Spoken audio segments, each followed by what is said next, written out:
Прийшли окупанти до нас в Україну, форма новенька, воєнні машини та трохи поплавився їх інвентар.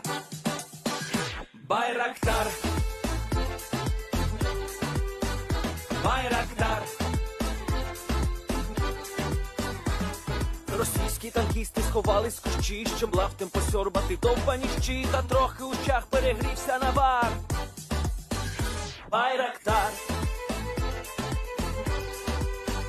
Байрактар. Приперли зі сходу до нас барани для восстановлення великої страни. Найкращий пастух баранячих отар. Байрактар, Байрактар. Їх доводи всяке озброєння різне, потужні ракети, машини залізні, у нас на всі доводи є коментар. Байрактар, Байрактар. Вони захопити хотіли нас зразу, а ми зачаїли на орків образу з російських бандитів, робить примар. Байрактар, Байрактар. Російська поліція справи заводить, там вбивцю рашистів ніяк не знаходить, хто винен, що в нашому полі глухар. Байрактар, Байрактар. Веде пропаганду кремлівський урод, слова пропаганди ковтає народ, тепер нове слово знає цар. Байрактар. Байрактар. Байрактар. Байрактар. Байрактар.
Yes. The Leaf Street Army sends its regards.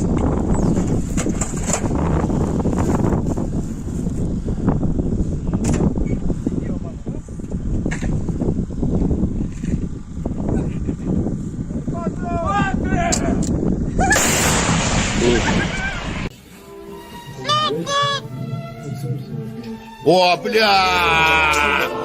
Игорь!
Hello, everyone. I'm the Enforcer, and I'm accompanied by Enforcer Matt. And good evening, folks. It's Enforcer Matt, and welcome back to day 382 of the news. And we've already raised $1,000. And of course, we're going to be covering the past 24 hours of the news of the war in Ukraine. And tonight is, of course, the Sunday night fundraiser. We are going to be fundraising tonight for Revive Soldiers of Ukraine, a fundraiser that we have not fundraised for in quite some time, but they are an impressive nonprofit nonetheless. Revive Soldiers of Ukraine operates inside of Ukraine itself in the Bucha Hospital Irpin area, and runs rehabilitation facilities that help wounded soldiers, sometimes that have taken wounds as grave as being shot in the head, to recover from their injuries and get back into normal life. They're an impressive nonprofit, helping out the soldiers who have given more than just their, I guess you could say, their time and efforts to the Ukrainian military. They have given pretty much their lives almost to the Ukrainian military, and it's incredible to know that there is a nonprofit out there like Revive Soldiers of Ukraine that helps out these soldiers after they get their life-saving surgery from other people like Doctors Without Borders, and helps them on the path to recovery and rehabilitation, which is a very long and a very difficult process. Of course, the goal tonight is at $5,000. We've already gotten to $1.3 thousand, which is absolutely incredible, and I hope that tonight, like every single night, the Lee Spring Army not only reaches the goal, but blows well beyond it. I know that the Lee Spring Army never considers a goal to be a hindrance. A goal is a challenge. And real quick, speaking of this goal and how much we've raised so far, I have to make sure that I throw in my $100 to the fundraiser, so that way we can make sure to have it on the record. So real quick, let me go down to donate other 100. Yes, I want to show my name. If it lets me, it better let me. It's not letting me. Are you kidding me? One second, let me close the YouTube tab and let me go open it again, because every single time I throw this in, half the time it's never listed. There we go. So now it ought to show my name. Dang, DCC Prime 1 is through in a $600 Oh my donation. god! We just got up to 2K thanks to DCC Prime. Good God. Real quick, I'm going to throw in my 100. Now that looks like nothing in comparison. Wild. I got to thank you for that, DCC Prime. You just gotten us up to $2,000. And we're already up to $2.2 thousand in 15 minutes. Unbelievable. And also, y'all should be able to see my donation there in the live chat. Always make sure to throw one in, so that way y'all know that I back up the fundraisers that we're supporting. And also, so that way I can do my part as well. Because why in the world am I going to tell y'all to do y'all's part when I'm not doing my part, if you know what I mean? And so with that, it's now time for us to get into the news today. And we've been getting a lot of news. In fact, today has more news markers in it than any other day we've really had. And this one wasn't even colored in for the right day. So starting off the furthest away from Ukraine as far as the news goes today, and making our way to Ukraine, we're going to be starting off in the northern area of England in the United Kingdom, where today we saw some more videos showing the ongoing training efforts on Ukrainian soldiers in the area. So here's the clip. You see the soldiers firing their weapons in the trenches. We're going to have to mute it because the music sounds copyrighted. But we see the Ukrainian soldiers saying, "Bring help here." We can see them evacuating a wounded 1, 2, 3, let's go. They pick him up. Of course, this is a simulated wounded person. We can now see a reporter. We are currently in the north of England at one of the training grounds. Ukrainian servicemen are working on the tasks given to them by British instructors. Here they train how to properly fight in open areas, and how to correctly evacuate seriously wounded soldiers. We now see them looking down a trench and looking at the side, and it says, Bakhmut. And I saw the occupation on the 24th of February. We were actually going to sow peas near Chernobyivka. The field of about 500 meters, a round landed on it, and we realized that the war had started right then. We see them throwing smoke grenades and advancing across the open field from the trench. At the time of the occupation, I had to say, since on the 1st of March, the exit points were closed. Due to the fact that I had a tattoo of a Ukrainian flag, I could be detained at a checkpoint, taken into captivity, and in the worst case, simply shot. After the occupation ended, I went to the enlistment office and signed the contract and came here.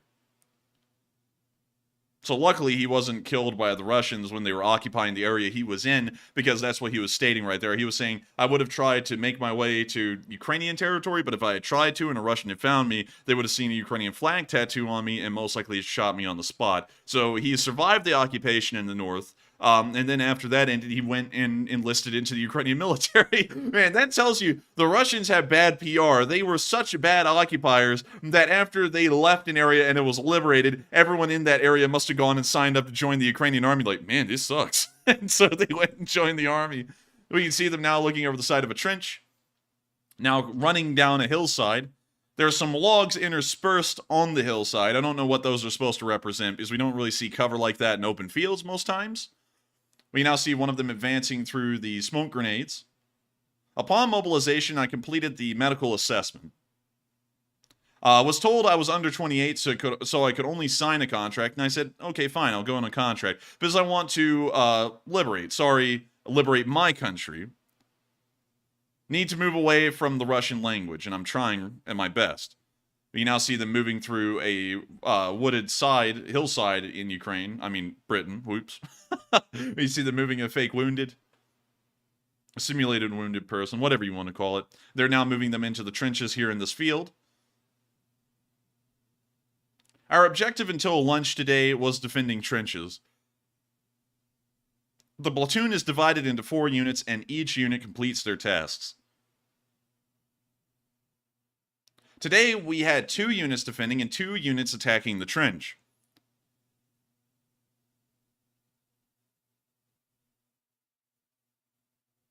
We now see them running to the side of the field here. Most like the left side of the field relative to the trench works. We now see the last man leaving.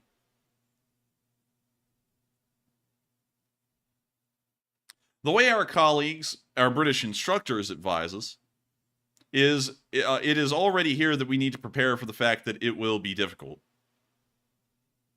And not restrain our emotions. We now see them dealing with a simulated wounded person in the trench. We now see them lugging him out of the side of the trench into the open and towards the stretcher.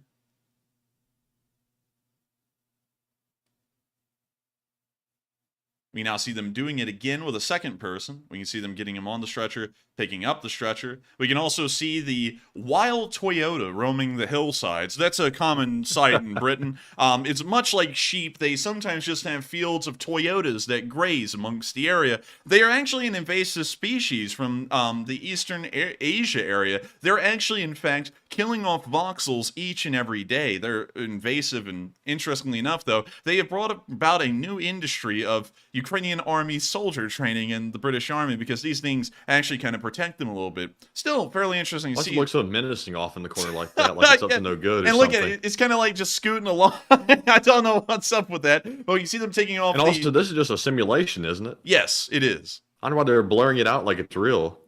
I don't know. When you train, does it feel real? Yes. The thing is, we had an area sweeping. We were actually knocking down doors and pulling out a hostage.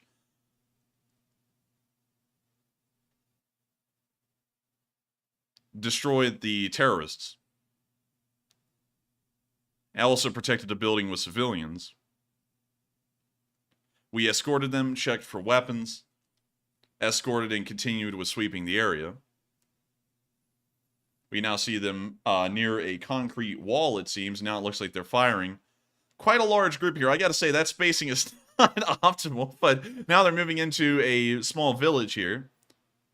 We see that there's tank traps set up, some debris here and there. Not a lot of it, not as much as you would see in Ukraine normally. The area behind me is a purpose-built training ground that they called Melitopol. Foreshadowing much. Foreshadowing much. This is literally called Melitopol. Oh. Huh. So, interesting. Where the British Army across many years trained for various conflicts. Interestingly enough, the purpose behind this training ground, considering what it looks like, was probably to train soldiers that were going to be deployed to Northern Ireland during the Troubles, because it looks a lot like a Northern Irish village, but what do I know? Anyways, each having different urban conditions. We try to make the training grounds as realistic as possible to where the fights will happen. We learn a lot about the enemy and try to adapt the training in such a way so as to understand how they might actually behave.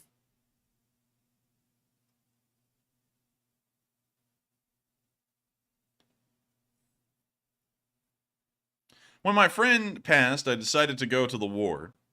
My wife wouldn't let me, but I still went after telling her I was drafted on the street. So he just straight up lied to his wife. But she didn't believe. She knew I went myself. This is how my military career started. We now see them entering a house to clear it.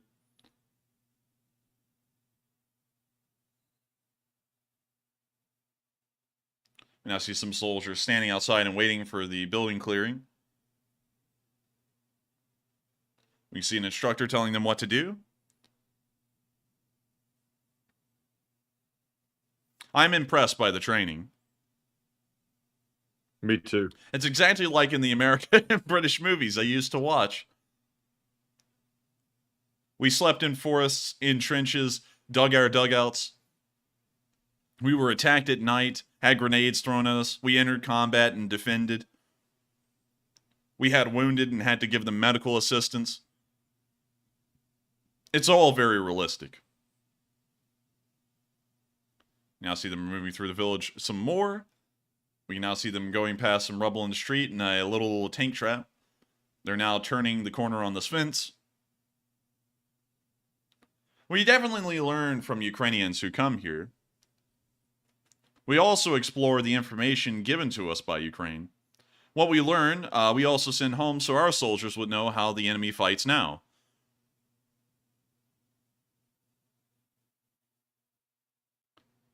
We can see an instructor firing at the Ukrainians.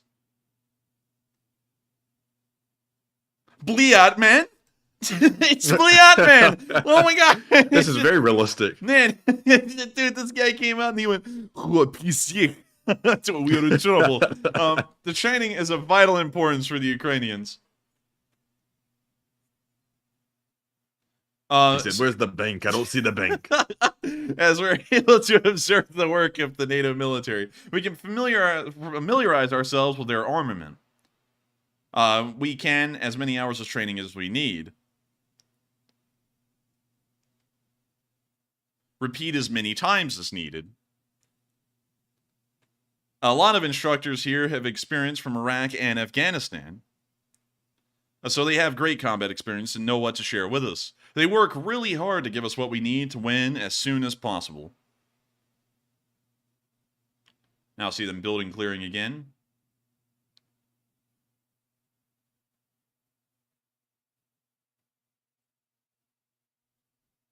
You see the instructor standing nearby watching it all go down.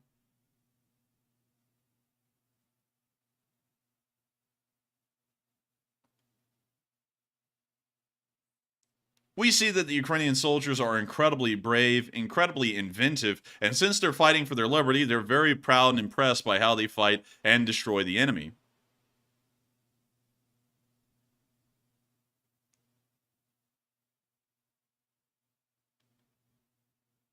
We see them engaging something across the street while they were getting ready to clear that house. And with that, that's the end of the clip. But once again, a very in-depth look at the training that the British are giving to the Ukrainians. And based off of those videos, I gotta say, they're getting training that is on the level, if not even better, maybe, than American soldiers are getting here in the United States on a normal basis, which is impressive to see. We've never seen a video show us in that great detail everything that they're learning inside the United Kingdom in that training.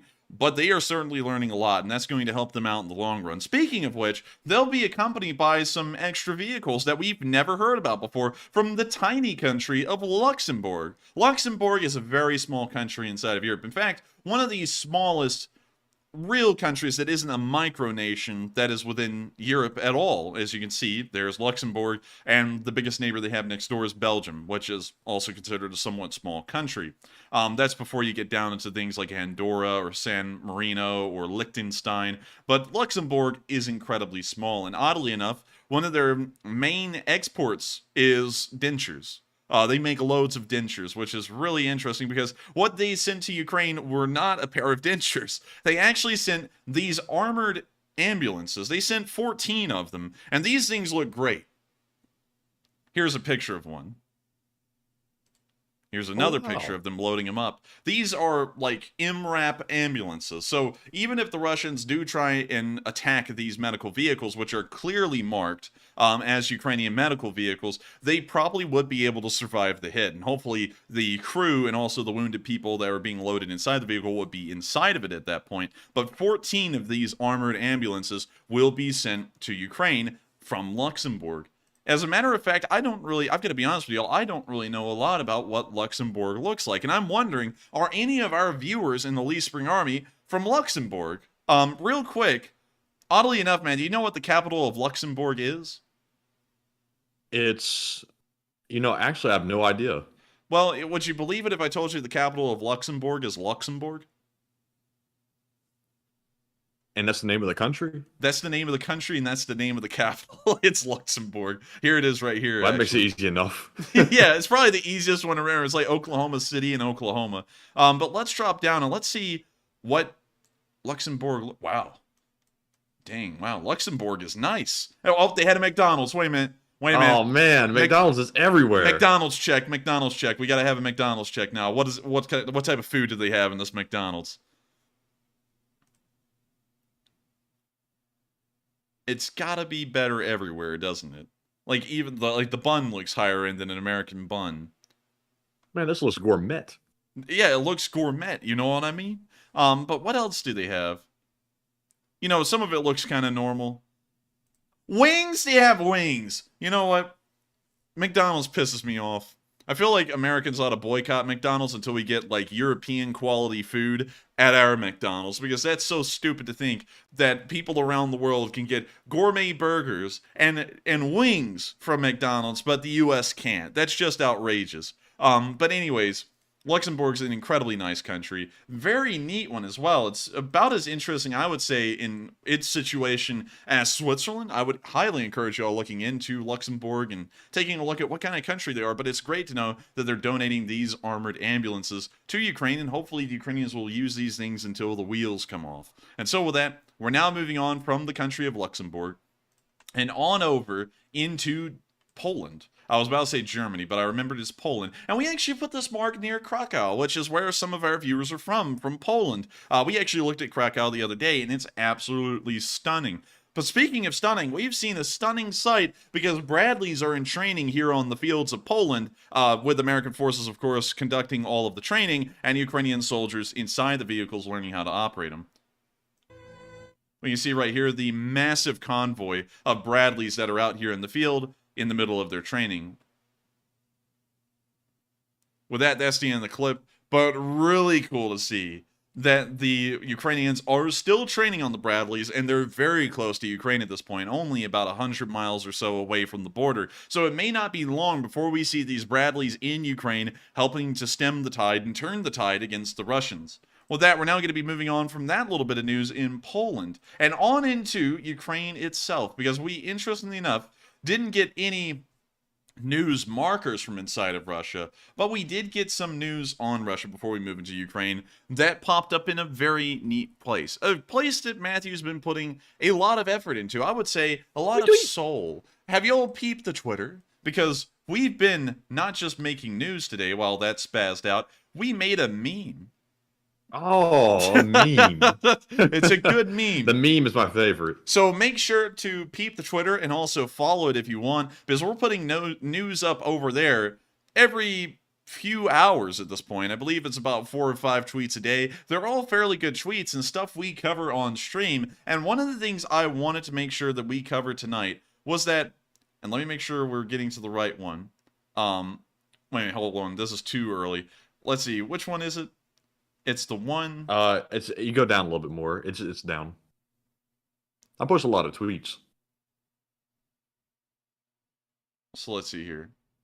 No, I don't think it is, Matthew. It's the one about the Kremlin infighting. I think that was put up today. Am I scrolling up again? All right, so Matthew has scrolling down. Now we're scrolling up. I should have just made this a link. That would have been easier. There it is, right there. Here we go. Down one.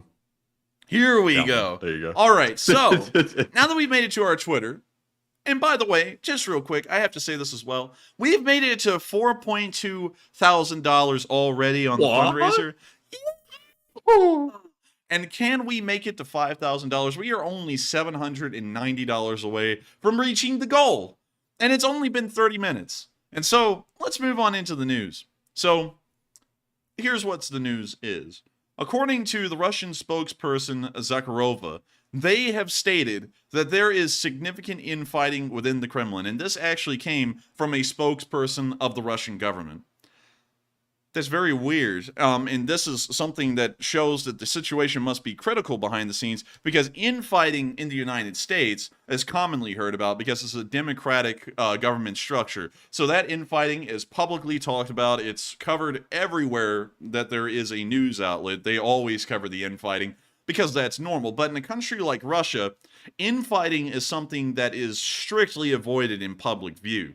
If y'all have ever looked into this, the history of the Soviet Union, y'all may know that the Dance of the Swan is a meme in Soviet history, because whenever there was a power struggle or a coup going on to overthrow one premier and install another, the Dance of the Swan would play on repeat every single hour of every single day until that coup was over, because no one wanted anything put out to the public about what was going on in the government.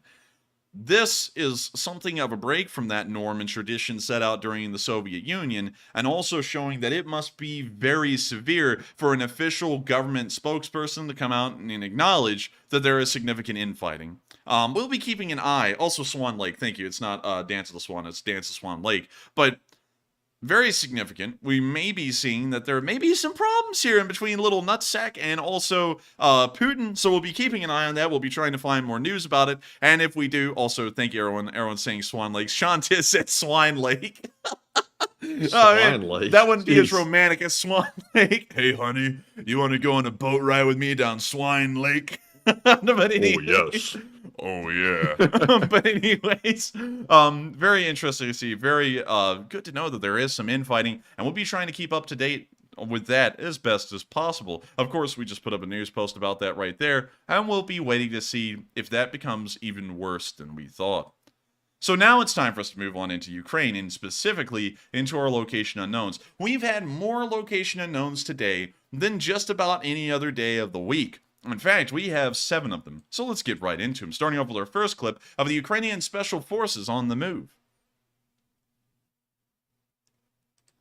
Everyone's saying Swine Lake now. I think Sean Titt started a movement, the Swine Lake. That's what happens, Matthew, when a bunch of Russians go swimming at Swine Lake. But anyways, here's the clip. Oh, man. Also, we're going to have to mute it because there's music. But we can see the Special Forces moving through a destroyed Russian encampment. We see the video fading and going into the next clip where we can still see that destroyed encampment. Euro 4320s burned until they deformed. We now see them on the move through some kind of a forest road. We now see them driving into some flames, watching a massive explosion, firing an AT weapon, watching some fires, some more explosions, walking through the forest, firing, well, holding a machine gun. Oh, look, wait a minute, they were near that thing, Matthew, that's in our merch. The Operation Mockingbird thing right there. Oh, yeah, they sure are. Was that what that was parked the whole time? Was behind that? I think so. That's wild. I didn't know that. What, you didn't know that was on our phone case? No, I knew that was there. Is the plane parked behind it, or is it a separate video? No, that they clipped, because the mdeia is at Hospital Airport, and that big like installation thing, that's in the Chernobyl zone. Oh, okay. Then we saw the mdeia, then we saw them in front of a sign. Now we see them on the move, in a firefight, firing off machine guns, firing off AT weapons, on the move again, riding a small bike, firing a machine gun into a green building, walking around, walking through the forest, sitting on top of concrete, driving an APC, standing on top of an APC, walking in front of someone, firing a grenade launcher, driving a Humvee, grabbing another gun, firing a 50 caliber, firing a DP-28, firing their M4, walking through fire. A literal field of fire. Making jokes about the field of fire. And the video ends right there. But really cool to see, and it's great to know that the Ukrainian Special Forces have been in operation for the entirety of a year, and they've been doing a fantastic job fighting on the front lines, and also fighting behind the lines, and even in some places that we don't really know where they're fighting. They've been doing an impressive job nonetheless, though, and I've got to give them huge credit, and this video stands testament to what they've done. We're moving on into the next clip of Location Unknown News, where we can see that the Antarctic research team arrived, and if they learned anything about the Antarctic, it's how to take a picture and look ice cold. Look at this guy. He is holding an MG3, and he just came back from the Antarctic expedition. Dang. when you come back from the freezing cold Antarctic, so then you have to bring that freezing cold to the Russian sols. So you whip out the MG3 man. and start That's laying them cold. low. Man, that's cold. Ice cold. But anyways, that's all we have right here is a picture of the Antarctic research team getting a strap and going to the front. Apparently, it says that they're now all in the Ukrainian army. The 14 of them that were in the Antarctic team, and they're now all going to be fighting on the front lines with the Ukrainian military. Very interesting to hear. I don't know what kind of training they're going to be going through. I don't know if they were former military or current military, and that's why they were sent to the Antarctic. I'm not really sure, but still, a very cool picture. And also, I like the mug with a Wi-Fi signal on it. Quick, Mandy, take notes. So with that, we're now moving on from that little bit of location unknown news, and on into our next one, where we saw a Ukrainian Mi-24. Someone said he is a big dude. Well, he's a big dude because in Antarctica, you have to have a pretty decent amount of insulation to be able to survive out there. I mean, hell, you can get frostbite and die in the Antarctic within, like, I think it's like less than 30 minutes. Or just a few minutes, for that matter. But here's the clip. We have to keep it muted, of course, but we can see a helicopter's rotor blades coming to a slow. We can see the gunner coming out of the cockpit, hopping down out of the helicopter. We now see him grabbing his helmet. We can now see one of those Mi-24s flying in front of an artillery piece. We can see them loading the rockets. We now see the pilot looking out the back of the helicopter before they fire off their rockets. We now see them in flight over the fields. I've got to say, one thing that the Soviets did do right, Matthew, was design the Mi-24. It's not a bad-looking helicopter.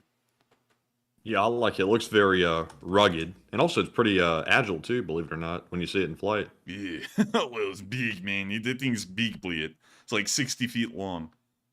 It's like the size of a fighter jet, pretty much. But we can see the pilot right there. We can see them firing off some rockets, popping off their flares. And with that, that's the end of the clip. But really nice to see that these guys are keeping it up. And great to know that the helicopter pilots of Ukraine are still doing their job out there, making sure to defend the airspace of Ukraine and support the soldiers in the field. With that, we're now moving on into our next bit of location unknown news, where we saw a Ukrainian drone bomblet drop. We see a lot of these, but of course, they're always neat to see. So let's check this thing out. We can see the Russians walking through the tree line, highlighted in the infrared.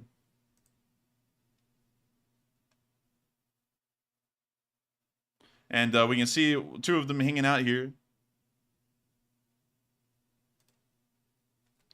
We can see the drone lining up its bombetta. It's about to let them have it. It's dropping the F1 grenade. They run right onto it, and it looks like one of them lost their knees.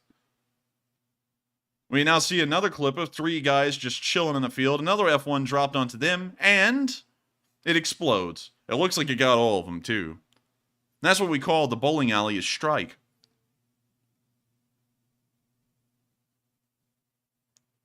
We can now see the drone flying off, but it looks like in the end they got about 5 of them.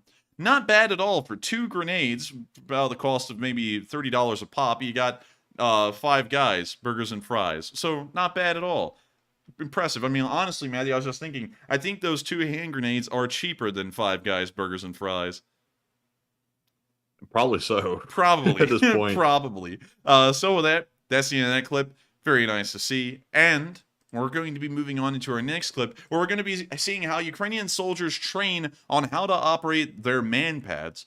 But before we do that, I have to say this. It's been an unbelievable night tonight. In 40 minutes, we've raised $4,500. We're only $500 away from that $5,000 goal. And I think, Matthew, tonight's going to be the night. Tonight's going to be the night. What will that be? You know, there's an ancient rite on this channel that I have as the enforcer. It is that of the general order, not the prima nocta. I know some of you are about to say that because that kind of sounded like we're lining up for that. No. It's the general order. We haven't called a general order in quite a while, and considering that we are just within shooting distance of the $5,000 goal, I think it's time for us to call up another general order. This is going to be general. It can't be. It can't. It is, man. I swear. It is general order number 14. If you have $5 to throw into this fundraiser, throw it in right now. I'm going to be throwing in my $20 because whenever I say it's a $5 general order, I always throw in 20. So let me throw in my 20. Let's see here. Any minute now. Any minute. There we go. And there we go. It should have popped up. Boop, there we go. And if you have $5 to throw in, General Order number 14 has now been called up. So if you were a part of the Lee Spring Army, you have to throw in $5 unless you can, and unless you're stretched financially. Don't do it then. But throw in $5 and let's get this thing to $5,000. We've got an anonymous $250 donation. And look, we're almost all the way to 5K already. We're actually going to sit here because it's about to happen like in just a minute. So let's watch it go down. And I see the fives rolling in. It's like a Five Guys burger. Let's go! We did it! We did it. Oh, we reached $5,000. Igor. And we just got to 5.7? How'd that Holy happen? I moly. can't keep up. How'd that happen? Hang on, I'm trying to look through. I don't know how that happened, but we just reached 5.7. Wow. Man, and the $5 super chats are rolling in like at 1,000,000 miles an hour. Not super chats, sorry, donations. That gets me mixed up, man, with the donations and the super chats. Like, we say super chat so much. I feel like we say that every time. But it is a donation. And we are blowing it through the roof. We just got to $6,000. Dang. Let's go. Let's go! LSA! LSA! Undefeated. We've never not reached the goal. Absolutely gobstopped right now, as a matter of fact. In fact, I would have to say, Matthew, I think I may be absolutely flabbergasted. Shivering at the timbers. When your gob gets stopped, does that mean you can't breathe? I don't know. I feel like someone needs to call a doctor if your gob gets stopped. But anyways. Man, call Willy Wonka. He needs some help. Call Willy Wonka because he'd be gobbing on that stopper, you know what I mean? But oh, wait a minute, that's not your... What in the hell? What does that mean? Yeah, I don't know. No. I just came up with that. I feel like that's not going to just sit there and die. I feel like people are going to keep that one around now. But with... Oh, my God. Anyways, we're moving on into the next bit of news. Where we can see that they're chanting on some man pads. But before we do that, the General Order has blown this thing away. And mdeia just threw in $500. Oh my God. We're getting up to $7,000 right now. Dang. I'm struggling to keep up. Man, this is wild. The chat's going 1,000,000 miles an hour too. But before we get on to the next one... Oh no, everyone's starting to say it, Matthew. Oh no, but with that, it's time for us to get on into the polls. Because Matthew's been throwing up some fantastic polls. Throw up for us real quick, Matthew. All right, so before we get into our polls, let's go over some of our top donors thus far of the night. And up first, we have a $600 donation from DCC Prime, which is the biggest one of the night thus far, and thank you very much for that. Now, mdeia puts in that 500 we saw a moment ago, and thank you as well, mdeia. Very generous. We also have a 112 from Truster1, and we have several 100s. We have one from Malachite, Jay Byrne, Hal Rose, Activista, Midas Brian 23, Hokey Redneck, Mike D, Rustin Rott, Terrence Custer, and then we have an 80 from John Gamber and several 50s. The first is from Truster1. The next one is from Brian Abrahamian. We have one from Madu. We have one from John Luke Sills, Axel K, Ben, Scott PGH, Mike Egypt, Tim Q, Barb Moody, Dad Good, Mr. Diggs, Evanescent Wave, Greg Carrier, and Turning Off Your Gaslight. And I want to thank you all so much. While I almost choked there for a minute, I want to thank you all so much for supporting the fundraiser tonight and blowing that goal away so quickly. And we thank you all very much. And Enforcer, what say you about those tremendous donations?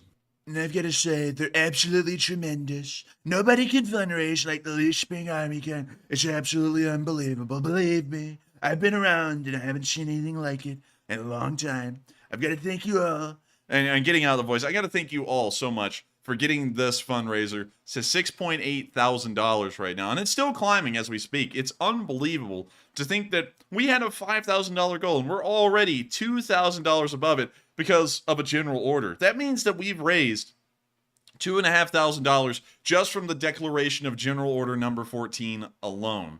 Wild, absolutely wild. And I've got to thank every single one of y'all for helping revive soldiers of Ukraine. That's certainly going to help in the rehabilitation of soldiers that have been seriously wounded and have been able to survive their injuries. And it's incredible to know that the Lee Spring Army and the Enforcer channel is able to continue to fundraise and support the Ukrainian war and also the efforts of nonprofits over there that are helping to keep folks alive and keep them safe. I actually, before the stream, made a count on our fundraiser totals before we went live tonight. And so let me go down there and let me get it. So as of tonight, before this fundraiser ran, the fundraiser grand total across all of our fundraisers was $860,255.56.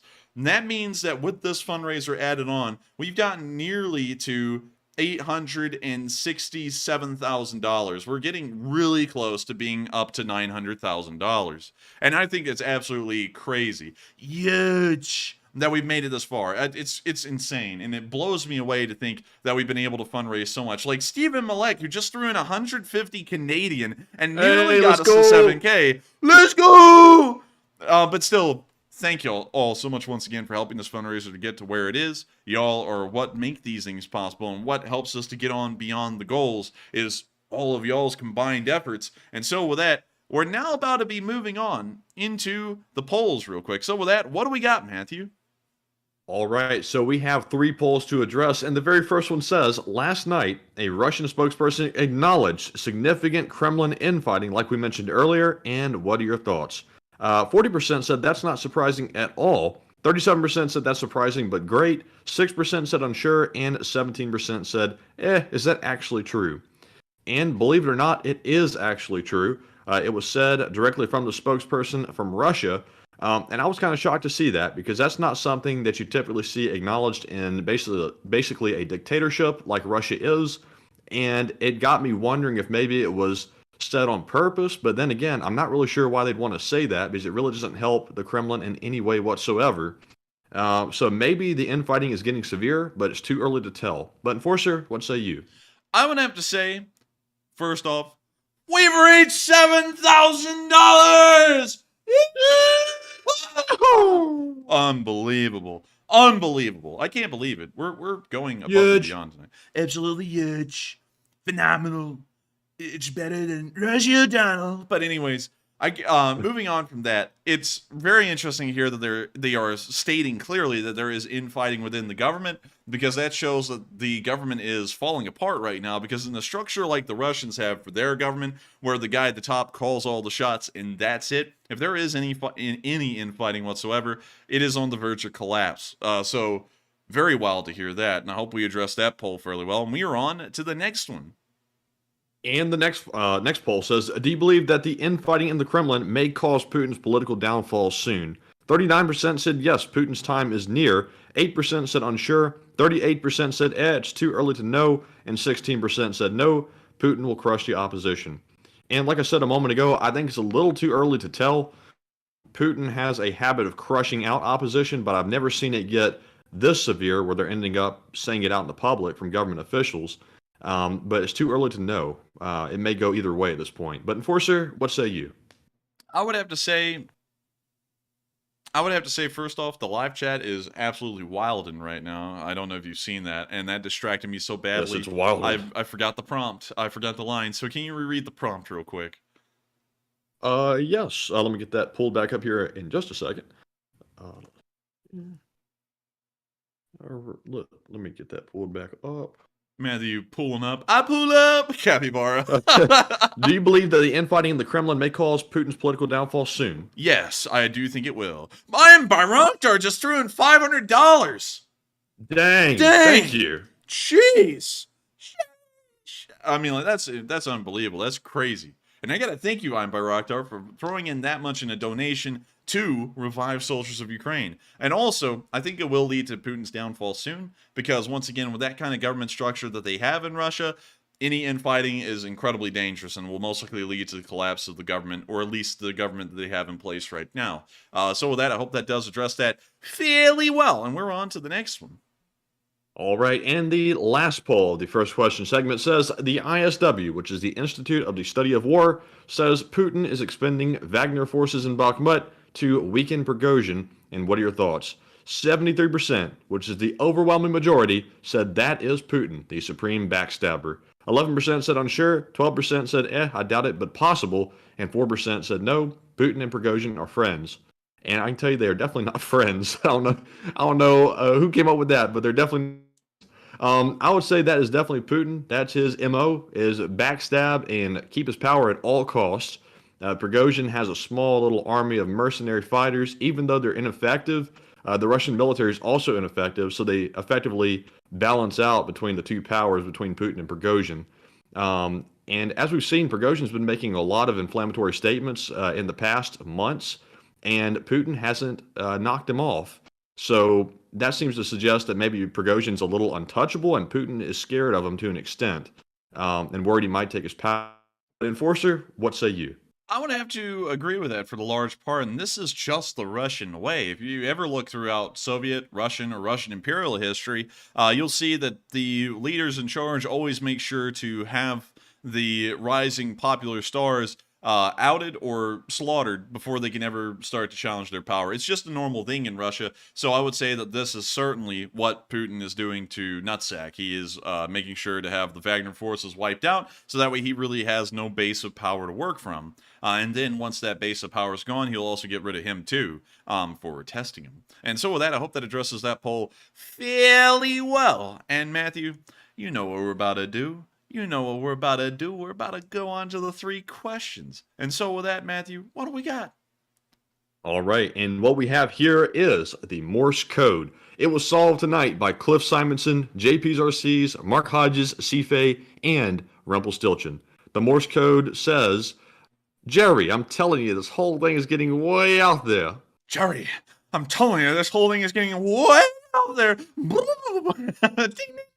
I was supposed to be Kramer? Yeah, that was supposed to be Kramer. That's why I said Jerry. But y'all got that right. Y'all did get the Morse code message correct. It's getting way out there, and the Russian government doesn't seem to be that healthy anymore. Jerry, I don't... Oh, hang on. Why am I doing Scotty now? Captain, I don't think this thing can handle much more of it. It's going to tear itself apart. But still, y'all did get it correct. The Russian government probably is in very bad shape behind the scenes, but only time will tell if it's really bad or if it's just kind of bad. Regardless, it is bad. It's just a degree of how bad has it gotten. So with that, I hope that does address that fairly well. Thank you for deciphering that Morse code message. And now I'm over here trying to turn into King George VI on the King's speech going, I have a stammer. But anyways, we are on to the next one. And thank you for deciphering that Morse code message. All right, and our second question goes to Richie MC, who says, the Oscars snub Zelensky's request to appear via video, and what are your thoughts? Can you reread the line? That was a confusing one. Yes. But anyways, Richie MC said the Oscars snubbed Zelensky's request to appear via video, and what are your thoughts? I don't really focus a lot on the Oscars. I'll give you some context. Yes. The Oscars wouldn't have Zelensky on because they claimed bringing him on would be taking a political side, and the Oscars says they don't delve into politics whatsoever. Can you believe that? Wait a minute, hang on. The Oscars, that has almost become like a political institution nearly, is saying they don't delve into politics? Sounds a little sus. Sounds a little stupid, I'm not gonna lie. The Oscars is saying they don't get into politics?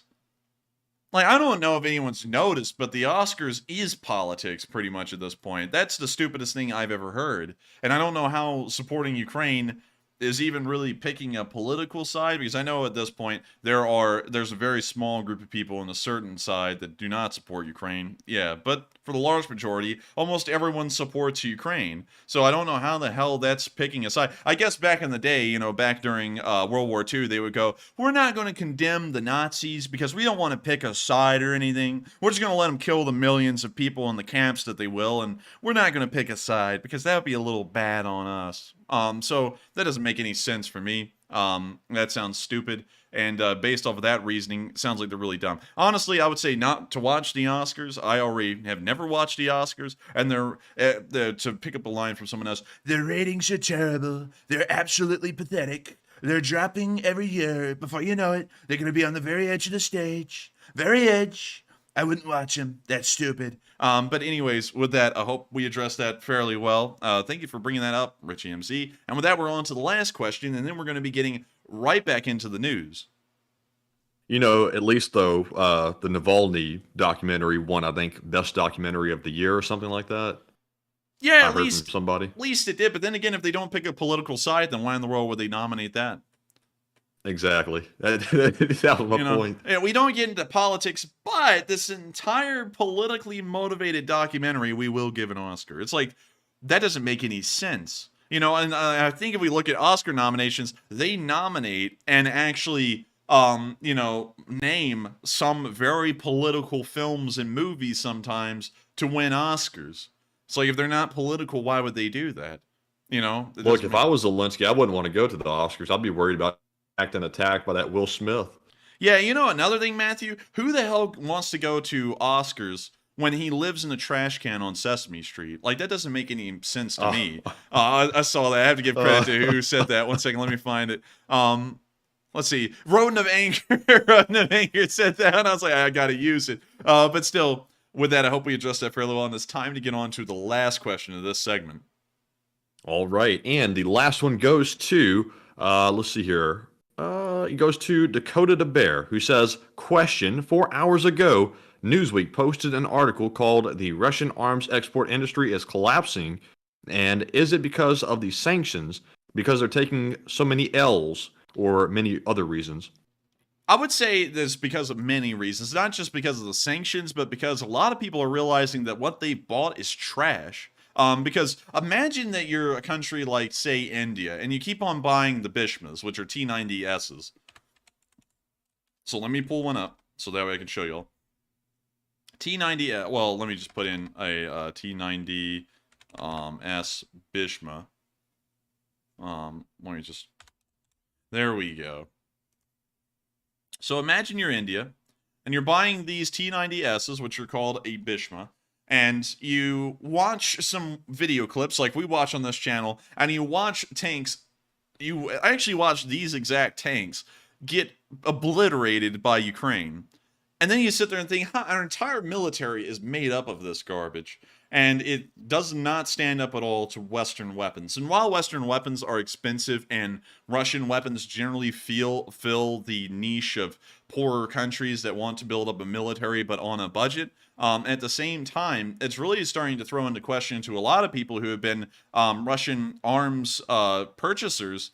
Is this stuff really worth our money? Because it doesn't seem to be doing any good at all. And that's probably why the Russian arms market is starting to collapse and disintegrate, because everyone's like, why the hell would we buy an AK when we could buy M4s? And why in the world would we buy, say, T-72s when we could go buy Leopards from the West, you know, or from a country that has Leopards? It's like, that's generally what they're probably looking and thinking at, is that these things suck, and that's probably why they don't want to buy them anymore, and that's probably why the market's collapsing. Because there is a limitless supply of people out there who have very little funds, but they want to build a massive military. I mean, like, hell, just look at the, I'm trying to think, look at the uprisings going on. Well, really, hell, look at the Middle East for the past couple of decades. That's about the best example. Plenty of dictators, small and large, like Assad and Saddam, and also the Iranians, that want to grow massive militaries, but they don't have the overflowing amounts of money that countries in the West have, like Germany, the United Kingdom, and the United States. So they don't really want to buy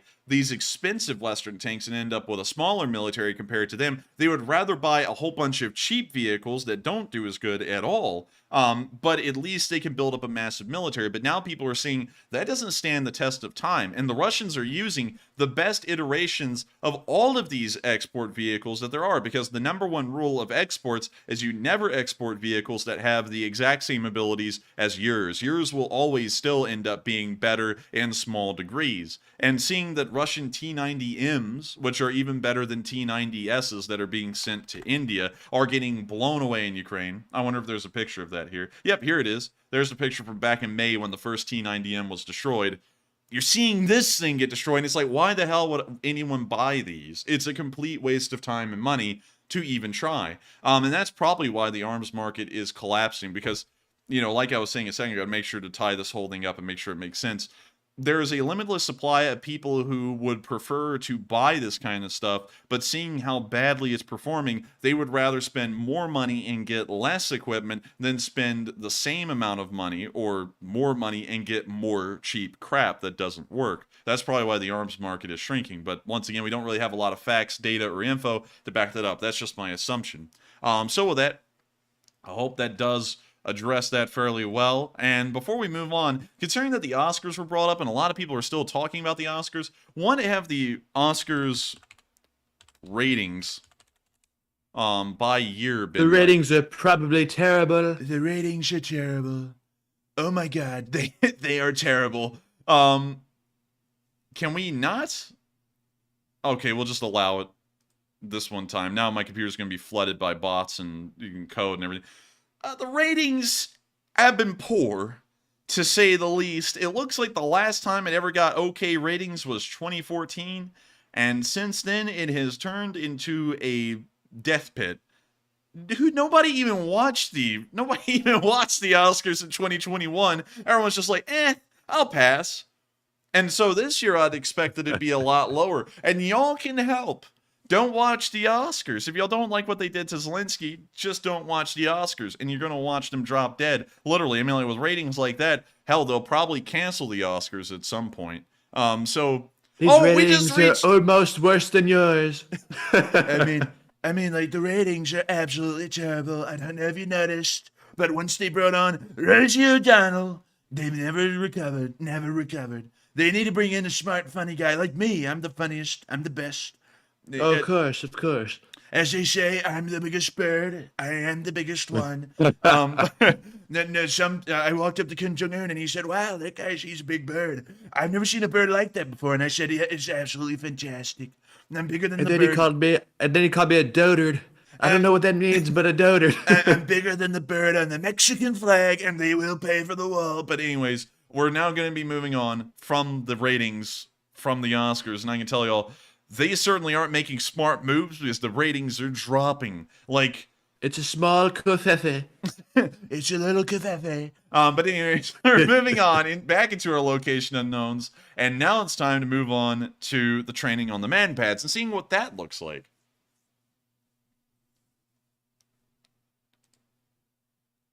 And so here's the clip. You can actually see what he's seeing over there on that screen, but we won't see it for long. So I'm going to mute it because they're playing the Wii Sports music. Oh, that is sick. That is so cool, isn't it? Yes, that is so cool. Man, you know, it's crazy to think what virtual reality can do to cheapen up training programs. Like, I bet you this is so much more cost-effective overall than actually having people train in the field on these things. And also, I wonder if it's as good, though, because it feels like you wouldn't really, like, have any of the sensations of actually, like, running out there and doing this way. I mean, I feel like you would, but I don't know. It still looks like it's a lot better of an option than just kind of having them hold it and kind of get familiar with it. But with that, we're now going to be moving on from this little clip, very interesting one, and on into our next one, where we also saw them starting up a captured Russian BTR-82, and the inside of this thing is horrendous looking. It looks like the Russians vomited on every surface. So here's the clip. This is, by the way, an actual Russian armored personnel carrier that was abandoned. They were using this until it was captured. What the hell? Like, it looks like it was buried in the desert, and then they dug it back up and drove it there. This is awful looking. This is like the inside of Whistling Diesel's tank. Yeah, kind of. Oh my god, this thing is nasty. Смотрим. Крайняя кнопка, масса. Есть, включилась. Два тумблера крайних вверх. Це у нас два генератора включилось. Good God, man. I feel like he's going to get like 4 diseases from sitting in that seat. Like he's going to get worms. He's going to get like hepatitis. You know, maybe even like I don't know. Maybe even like AIDS. I don't know. No say. Oh God. Перва на себе, задня напротив. Втора, третя. Ну, короче, тоже тут. То есть задня сюда. Everybody's saying mold. Yeah, he's gonna get some of that mold. Angry Penguin, hang on, I gotta back up so I don't blow everyone's eardrums out. Angry Penguin said, MOLD! И кнопка. Damn. Now we can see them starting It starts up. pretty quick. Все, работаем. Ручник у вас вот. Сразу возле вас, если он стоит. What the hell is this, a Ford Model T? It's a Ford Model T, Matthew. Вот. Сразу возле вас, если он стоит. Oh my God. Сняли передачу. They got a handbrake. That's like a Ford Model T in this thing. Well, I mean, that's common. No, I mean, like, I swear, Matthew, if I showed you a Model T, that looked like the exact same one. I'll have to show you in a Man, I second. got a handbrake like that in my car. No, you don't. It's sideways. Не знаю. Чего? And it's got a blue screen, too. I don't have that. Oh my God. Windows failed to work on this one. But let me show y'all a Ford Model T. And let me show y'all the driver's cab right here on a Ford Model T. Looks like you can't see it from there. Let me try and find another picture for y'all. Where the hell is it? Dagnabbit! I think that may actually be on a Ford Model A. No, it couldn't be. It has to be on a Model T. It has to be. It has to be. There it is. There they are right there, man. You can see the two little, like, I think one of them's like the clutch and the other one's the handbrake. I forgot how the Model T was set up because it was kind of a little bizarre. But there they are right there. You can see them. They're brass. I see. This guy's like respectfully dripping. Man, this guy better check his oil because he's dripping. Man, when Ford said they never had a drippy car, they didn't mean that the driver couldn't be dripping. I'm telling you that. I mean, this guy here, man, this guy must have felt like a baby driver back in the day with this brand new Model T. Because this must have been a picture that was taken, I don't know, it's in color. Maybe it was restored color because it's got brass fittings on it, which shows that it's the pre-mass production version of the Model T that was around before the First World War. So I don't know what the story is behind that picture, but still very neat. Also, you can see the horn right there. That's the little thing that you grab and you squeeze, and it goes. So, but anyways, we're going to be moving on from the Model T. You can see that they actually have a little handbrake in this thing like a Model T. And moving on into our last bit of news from the location unknowns, we got to see the Russian loss report today, and ooh, buddy, it's high. 1,090 Russian soldiers killed today. Damn. Soak that in. Oh, wait a minute, hang on. Roy Venator. Ukraine is losing to Roy. Well, Roy Venator, I got it. I hate to tell you, but with 1,090 Russians being killed today, I've got to say, apparently the Amerifatties have arrived because we're just crushing them by weight alone. I mean, like 1,090 of them dead in 24 hours. Jeez, I mean, that's bad. 7 armored personnel carriers destroyed, 4 supply trucks destroyed, 8 tanks destroyed, 4 artillery systems, 2 anti-aircraft warfare systems. No Bobcat skid steer, sadly. Today broke that streak, but man. Well, it's okay. They've racked up many over the weeks. And I gotta say, I gotta tell you, man, the casualty losses, they're getting a little high.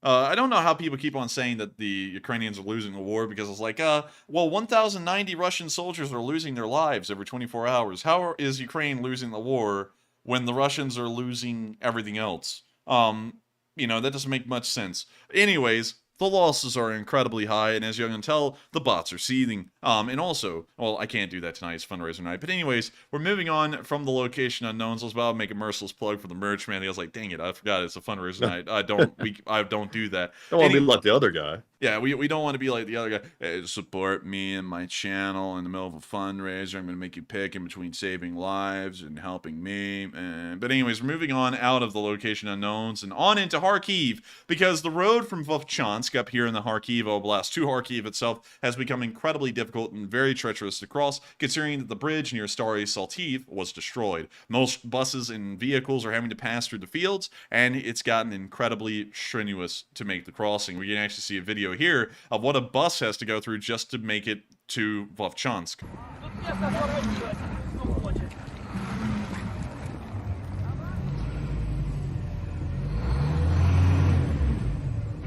We can see that the Ukrainians have now started to play spin tires in their free time.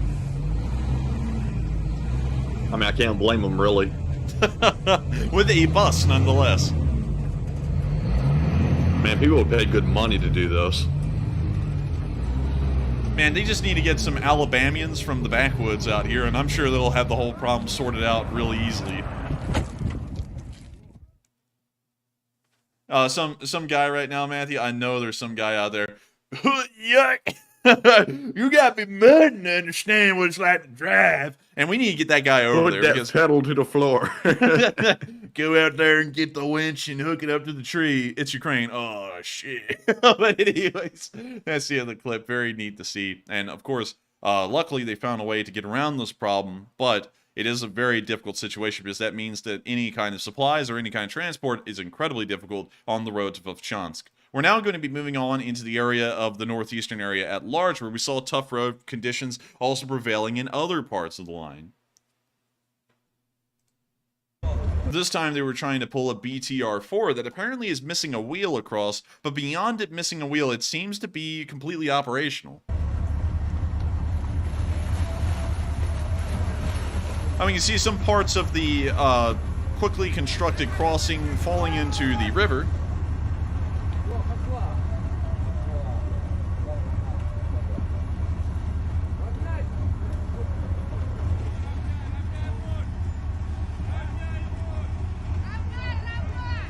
You see them trying to pull it across still, little by little.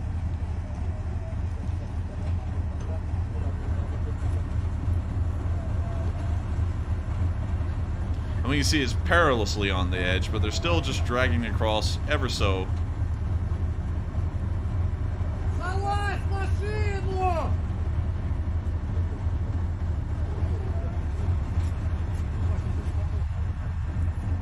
Very carefully, actually. It's a very precarious crossing here, but they've managed to get the BTR this far without it falling in.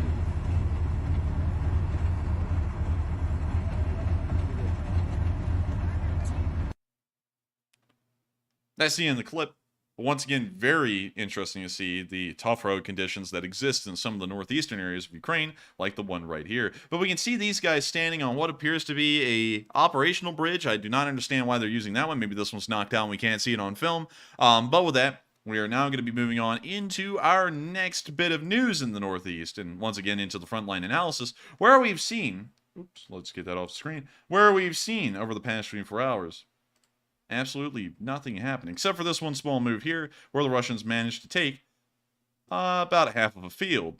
Whoa, they're about to win at that rate. Watch out, guys. Here comes the Russians. Anyways, we're moving on into the northern Svatove area, where we saw a captured Tiger armored car in service with the 14th Separate Mechanized Brigade. And we can see some pictures of it right here. They even gave it a Ukrainian paint job and everything. We see them sitting inside. That's pretty cool. Very nice. He's captured a Russian armored car, and I have to say, what the hell were the Russians thinking when they got this cheap-looking fabric and coated the inside of the MRAP with this? That looks ugly, but the outside of it isn't that bad. It's just that the inside could use some different upholstery, to say the least. I'm honestly a big fan of black leather, and I think that they should put black leather inside of that. I'm just kidding. It still looks ugly, though. Anyways, we're now moving on into our next bit of news, south of Svatove, where we saw the 118th cook. Wait, let him cook. We can see his field kitchen right here. We can see the little mobile field kitchen oven that he has right there. And this man, he be cooking up the victuals. You know what I mean? He be cooking up that chicken. He be cooking up them vegetable. He be cooking it up good. And another thing that I'd like to point out is that Some of y'all may run into folks out there in the real world who go, "Mind to be tough, you gotta eat MREs."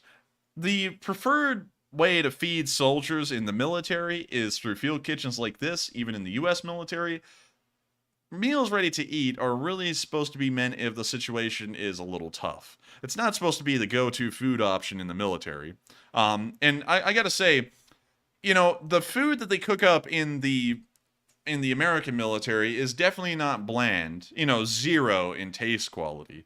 It is incredibly good. It's delicious. And I don't know why people are always acting like MREs are the thing to go to. The preferred option is a cooked meal every single time. And we can see that the 118th Brigade has got themselves a cook who is working overtime to cook up some food for this brigade, or maybe just for the company level, considering that this kitchen does not look extensive enough to feed an entire brigade. But with that, we're now going to be moving on from that little bit of news. And we're going to be moving a little bit further down the line. And also, I saw Hokey Redneck say, MRE is last resort. You're absolutely correct. It is last resort. That's how World War II, I guess you could say, food supplies worked. Always prefer to get real food to them. And I don't know, Matthew, if you've ever heard, and this shows how far the United States really goes to ensure, even back in the Second World War, that soldiers wouldn't end up eating rations, or MREs as they're called today, that we had these things called the ice cream factory ships. And let me go find one for you. The ice cream barge. Here we go. Here's a picture of one right there. And this is a little thing that was put out by the National Dairy Board, you know, back in the day, because they still push, you know, dairy and all that stuff. Anyways, this thing was a ship that was deployed in the Pacific Theater that literally would just pull up to an island, and the Marines that were fighting on these islands could come inside and get really any kind of flavor of ice cream they wanted, milkshakes, anything like that, all fresh. All of it was fresh. That's pretty cool. Yeah, really cool. Let me ask you, Jack. Did they have chocolate chip? Let me tell you something, Fatty. I bet you wouldn't know what a chocolate chip is, Fatty.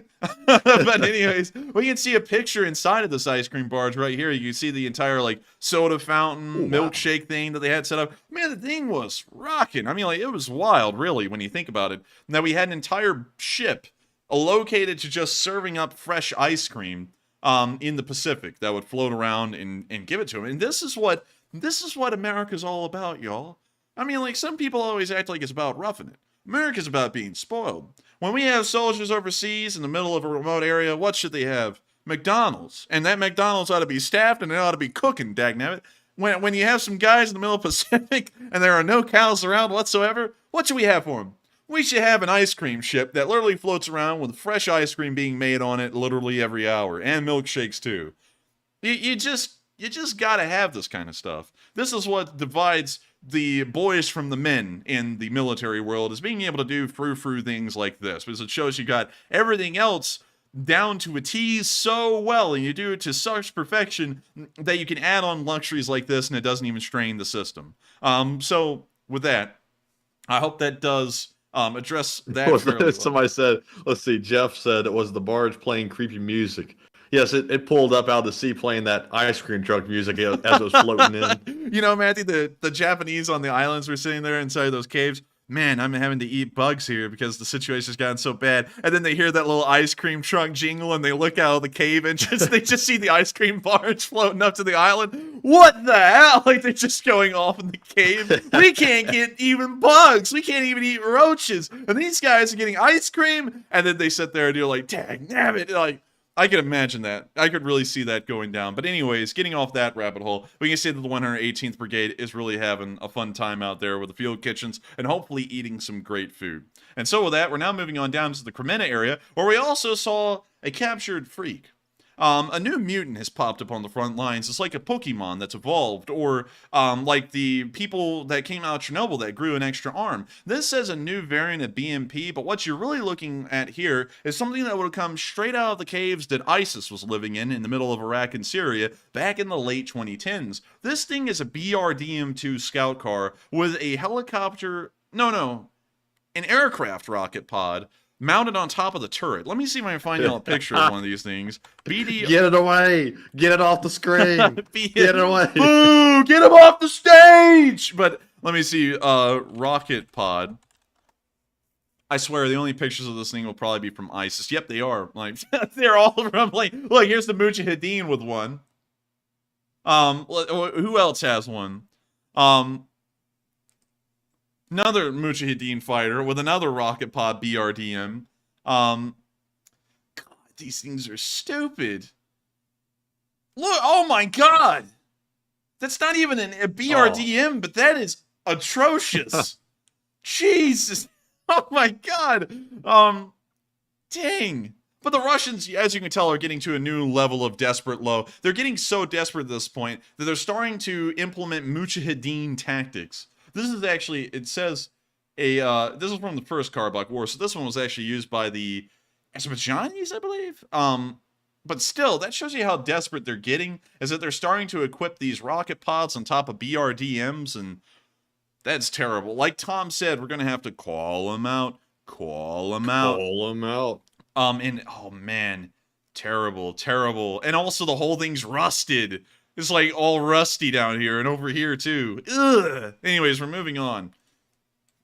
Out of the Kremlin area where that ungodly thing is. That thing needs to go back to hell or something like that. We're moving on down into the area of Bilarivka, where we saw that a Ukrainian soldier found some artillery shells that have been burned in an ammunition, I guess you could say, explosion. And interestingly enough, it's an ammunition shell that would have fired off flechets. And we can see him sorting through the flechets right here. Now, Matthew, you're probably asking, what the hell is a flechet? Yeah, what is it? Now, a flechet is a tiny... It's pretty much a nail, but they put these small little fins at the back of it, and they pack artillery shells with tens of thousands of these things. They fire off, and they burst in the air, and these flechets, like little nails, just go flying to the ground in every single direction, and it's pretty much like a large buckshot, or a birdshot shell, but instead of using, you know, pellets, it's using nails. That's pretty much what this thing is. Sounds painful. Yeah, and from what we may know, they may be using these flechette rounds in the middle of populated areas. We've never really seen any hardcore proof of that yet, but the fact that they're on the front lines and knowing how indiscriminately the Russians fire their artillery at anything, I would not doubt it at all that we would see that the Russians are using these things in a populated area. Also, Matthew, I will make sure to check on that very soon. In fact, we'll do that after this video ends and we move on to the next one. That's the end of the clip, but once again, absolutely despicable to think that they have these kinds of rounds near the front. Moving on down to the area north of Bakhmut, near Prighozin, we also saw Ukrainian drone bombing occurring, and I won't be able to provide a lot of commentary on this one because I'm going to be looking and seeing what we need to do here over something that Matthew sent me in the background. So here's the clip.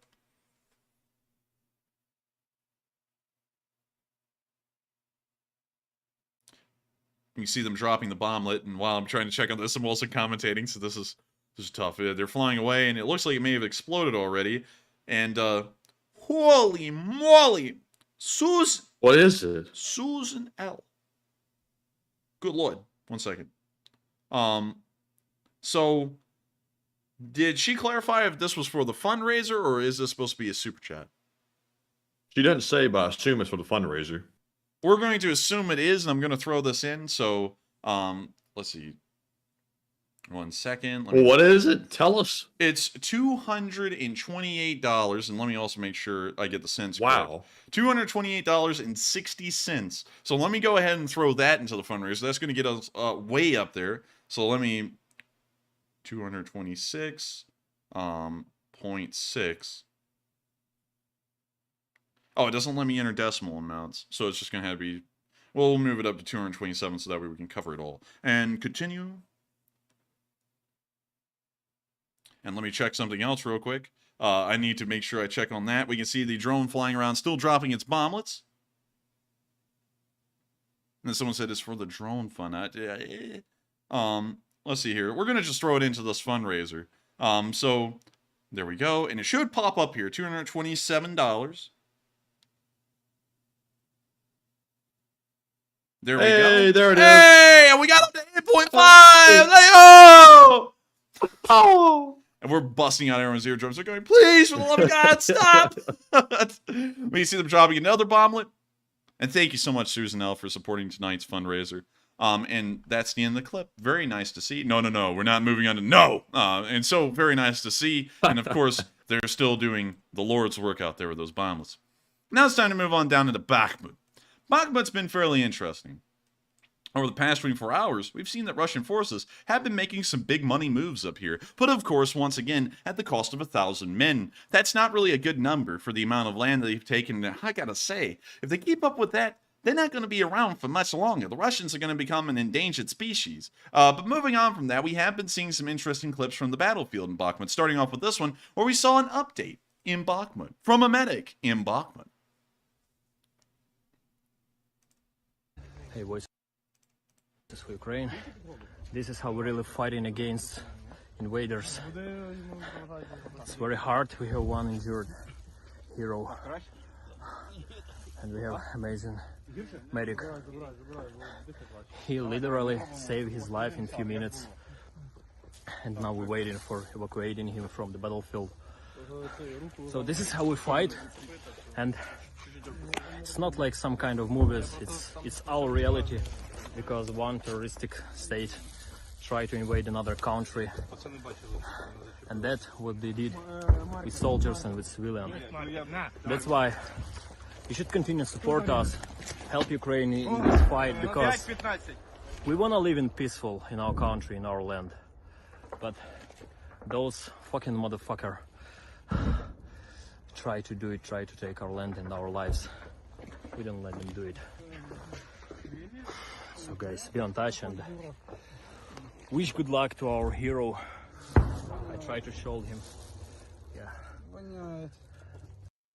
And so with that, that's the end of the clip, but a little message and an update from one of the soldiers in Bakhmut, how the situation is going. And I gotta say, it's always something that just leaves me in shock to see that an entire squad of Ukrainian soldiers will stop everything they're doing to take care of one of their own wounded guys, and you will never see that from a Russian squad. Maybe one guy will come to help him, or no one will come to help him, he'll just die in the field.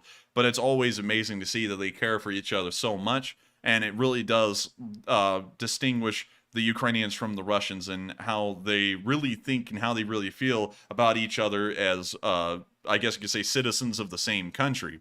With that, we're now moving on. I like that guy. He said how it was. He didn't sugarcoat it one bit. Yeah, he didn't really sugarcoat it. And so with that, we're moving on into the center of Bakhmut, where we also saw the 93rd firing at the Russians.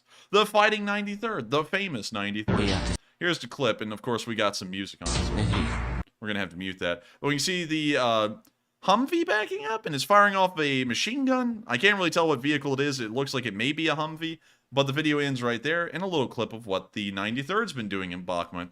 Now we're moving on into the next clip, where we also saw the 93rd at work again. The 93rd has been working hard, and I guess you could say they're clocking in those hours, and they're taking the Russians, well, how in the world do I make that rhyme? I don't know. Anyways, here's the clip. Same song. We're going to mute that.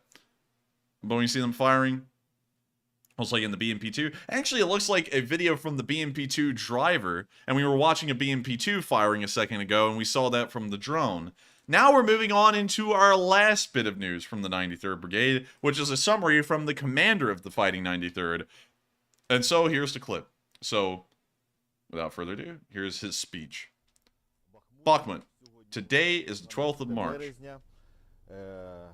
I would like to say that the enemy is pressing from the south and north. But yesterday, there were such fierce clashes in Bakhmut itself.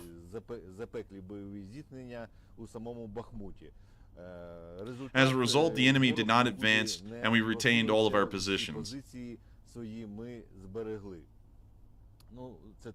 This is just to give you a brief summary, so you can understand that Bakhmut remains under the control of the armed forces of Ukraine. And that's the end of the little summary that he gave right there on the video. And you can see that it is clear that the 93rd Brigade has no intentions of leaving Bakhmut anytime soon. This commander made it sound like that was not the case. It made it sound like they were fighting tooth and nail for every square inch of ground. And from what we've seen, based off of what he said that the Russians were not able to gain any positions in the area where the 93rd is fighting. we know that the Russians did make ground in Bakhmut, but over the past 24 hours, it looks like the amount of ground that they made, and I'm not going to say exactly where the 93rd is, but the ground was not made anywhere in the direction the 93rd's in. So it looks like the 93rd, once again, holding up to their legendary status, was able to hold pretty much all of their ground. With that, we're now going to be moving on into the next bits of news, where we also saw a BTR-4 in operation inside of Bakhmut. And of course, Vecna Ukraine, you know that song. Anyways, when you see the BTR firing, you see it on their little video clip. Very nice. Jeff Fox said, "This guy looks AI generated. I can promise you he's not." I remember back in the very beginning of the war, everyone was saying, Zelensky's not in Ukraine. He's getting green screened in. And, you know, he really is there.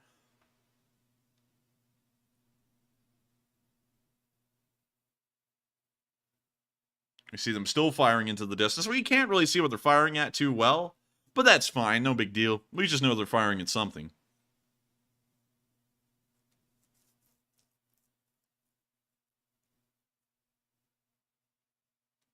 That's the end of that clip, and we're now moving on into our second clip, where we also saw that same BTR-4 at work later on in the day in another clip.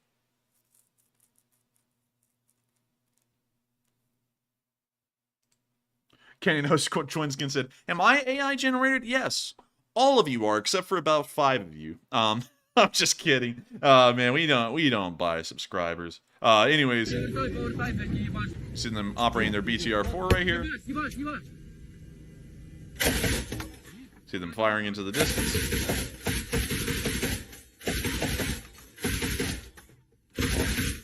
They're laying them low.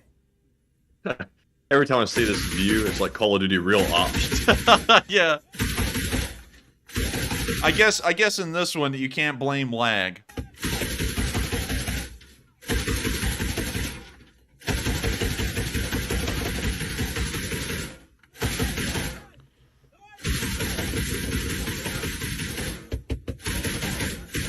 Angry Penguin said, "Am I even real, man?" No, you're not. I'm not real. I'm a lizard man from the CIA, remember? We see them still laying down the fire into the distance. We can actually see the rounds hitting their target.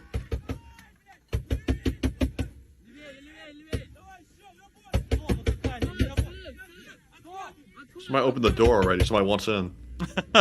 Someone's out there, "Let me in! Let me in!" You're like, "Hang on, man." You now hear them on the move. Still firing. They're now backing up. And that's the end of the clip. But once again, a little video of what the BTR-4 has been doing in Bakhmut, and it looks like it's doing fairly well. Now we're going to be moving on to a clip behind the area where we saw someone also summarizing the situation in Bakhmut according to their own words. Here's the clip. Actually, more like a video. It's not actually a speech, it's a video, but here it is. Oh, let me mute the Chad music. Okay, there we go. Oh, God. But you see a fire happening in the building behind him. I got to tell y'all, I know that everyone's into Chad music, but it's been a whole year running. The Chad music. Oh, wait a minute. He's got the first. The big red one, Matthew. Oh! It's the patch. It's him. It's him, bleed. But anyways, see him getting down a little bit. That might be an American volunteer because he's got an American flag and the 1st Division's patch. Interesting, but that's the end of the clip. Giving you a look at what's going on over there. Really neat. And with that, we're now moving on to another clip in the southern flank where we also saw a Armed Forces of Ukraine bridge crossing. It looks like they laid down a prefab bridge over a broken bridge span, and they were moving an SPG across it. Oh my God. I gotta tell you, man, these songs... I'm so tired of them, man. I just wish people would not use the same songs over and over again over the course of a year. It's been a year, and the same 6 songs are still being used. I noticed one thing, though. Stefania was used a lot at the beginning of the war. Stefania, amo, mamo, Stefania. And then it stopped being used, so I guess that one did get overplayed. But some of the... I mean, like, they just gotta stop with the music. Just play the video. You know what I mean?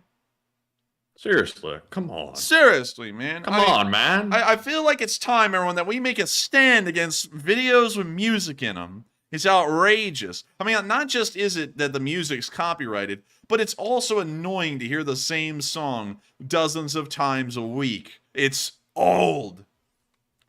And What are you, an American fatty? Well, I bet you can't even do a push-up, you lying two-faced pony soldier. But anyways, we're now moving on from that clip and further on down the line and into the area of Klishkivka, where we saw a T-80 BVM catch on fire.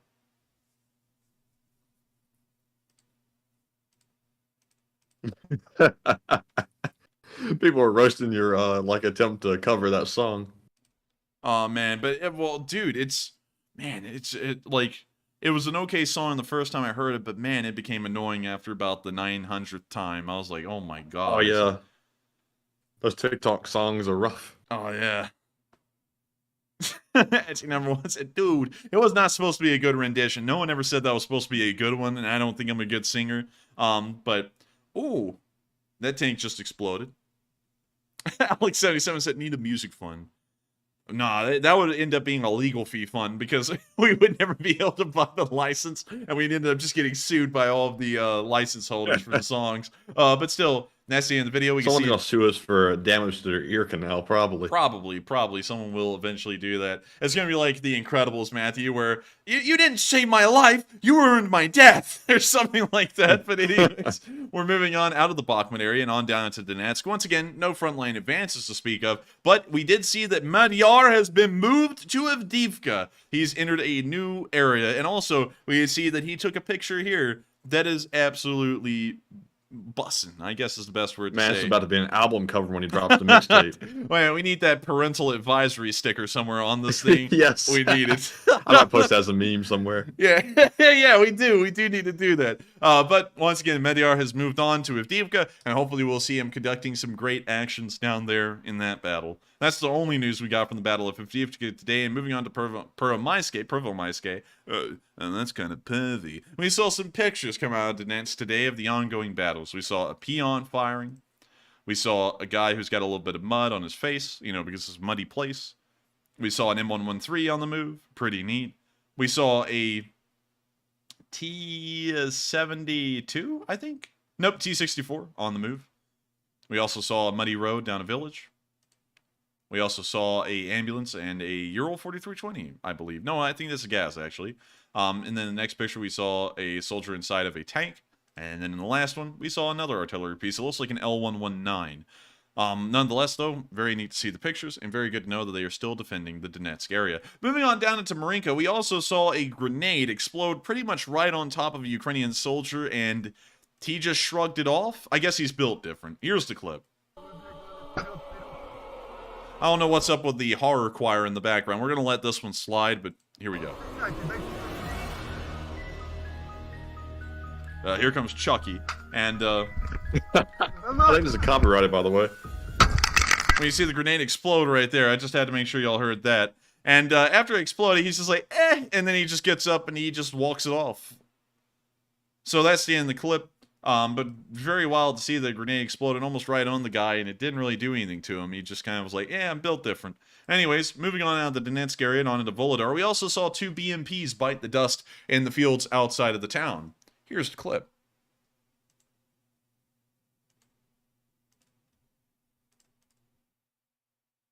We see the thing charring, roasting, burning.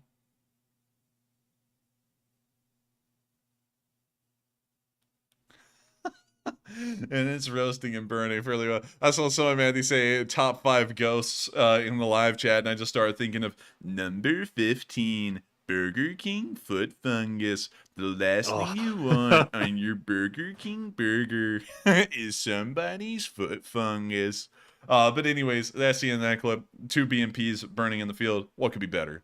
So with that, we're now moving on from the Battle of Volodar. Once again, no frontline advances. That's all the video we got from there. And on down into Irpin, where we also saw the 128th Brigade hitting the Russians here too. Ooh! Artillery shell blows up right on the BMP. Bliat. That thing is roasting, bliat. Look at it. Cook up like a nice samovar, bliat. That's the end of the clip, but another BMP bites the dust. Very sad. Very, very sad. We're now going to be moving behind the lines into the direction of Melitopol. Don't think the Ukrainians will most likely be going there anytime soon. I have no reason to think that, although there was a road sign saying Melitopol in the training camp. Anyways, moving on to Rostov, we saw that some partisans they blew up a railroad track in the area. So here's the clip. And this is a beefy boom. Nice. That's the end of the clip, and that railroad will probably be out until repair crews can get out there, repair the rail segment, which may be an entire day, depending on how long it takes for them to find it, how long it takes for crews to get out there, replace the track, and then get off the track, so that way it's operational again. With that, we're now going to be moving on from the Southern Front, because that's all we had from the Southern Front today. Not really a lot happened down there, and it's now time for us to move on into Kyiv to cover the speech from President Volodymyr Zelensky here on day 382 of the war. And so, with that, here's the speech. And this one's actually long, 6 minutes and 31 seconds. Бажаю здоров'я, шановні українці. Говорив сьогодні з новим президентом Чехії Павлом. Хороша розмова, партнерська, про оборону від держави-терориста, про наш спільний захист Європи. Подякував за вже надану Чехією підтримку. Є речі, які ще можемо зробити спільно. Запросив пана президента відвідати Україну. Загалом цей тиждень був, як і завжди, активним для України. Візити прем'єр-міністра Фінляндії, міністра оборони Норвегії, генсека ООН Гутеріша, лідерів правлячої німецької соціал-демократичної партії, розмова з Урсулою фон дер Ляєн, президенткою Єврокомісії. Все це дає результати. Зокрема, маємо вагоме посилення ППО. Я дякую за це Норвегії. Маємо нові домовленості на дипломатичному фронті, є рух на євроінтеграційному напрямку як результат виконання антикорупційних кроків, визначених у рекомендаціях Єврокомісії, включно з призначенням на посаду нового директора НАБУ. Хочу окремо подякувати за цей тиждень нашим енергетикам, усім працівникам ремонтних бригад, місцевої та центральної влади, які залучалися до ліквідації наслідків російського терористичного удару в четвер. Станом на сьогодні вдалося відновити технічні можливості постачання електрики. Харків зі світлом, Житомирщина зі світлом. Всі міста і громади, де були проблеми з енергопостачанням, знов заживлені. Я дякую кожному і кожній, хто працював для цього. До речі, активно виконується і наша програма обміну старих ламп на нові LED-лампи. Загалом українці отримали вже 12 мільйонів LED-ламп. І якщо говорити про енергозбереження, то цей обсяг дозволяє зберегти до 600 МВт енергії. Орієнтовно це як, приміром, більше половини генерації найпотужнішого блоку АЕС. Будь ласка, користуйтеся цією програмою обміну ламп. Дякую нашим рятувальникам ДСНС України на Донеччині, Харківщині, Херсонщині, у Запоріжжі, у прикордонних районах Сумської та Чернігівської областей. Усім, хто незмінно, сумлінно ліквідовує наслідки російських обстрілів.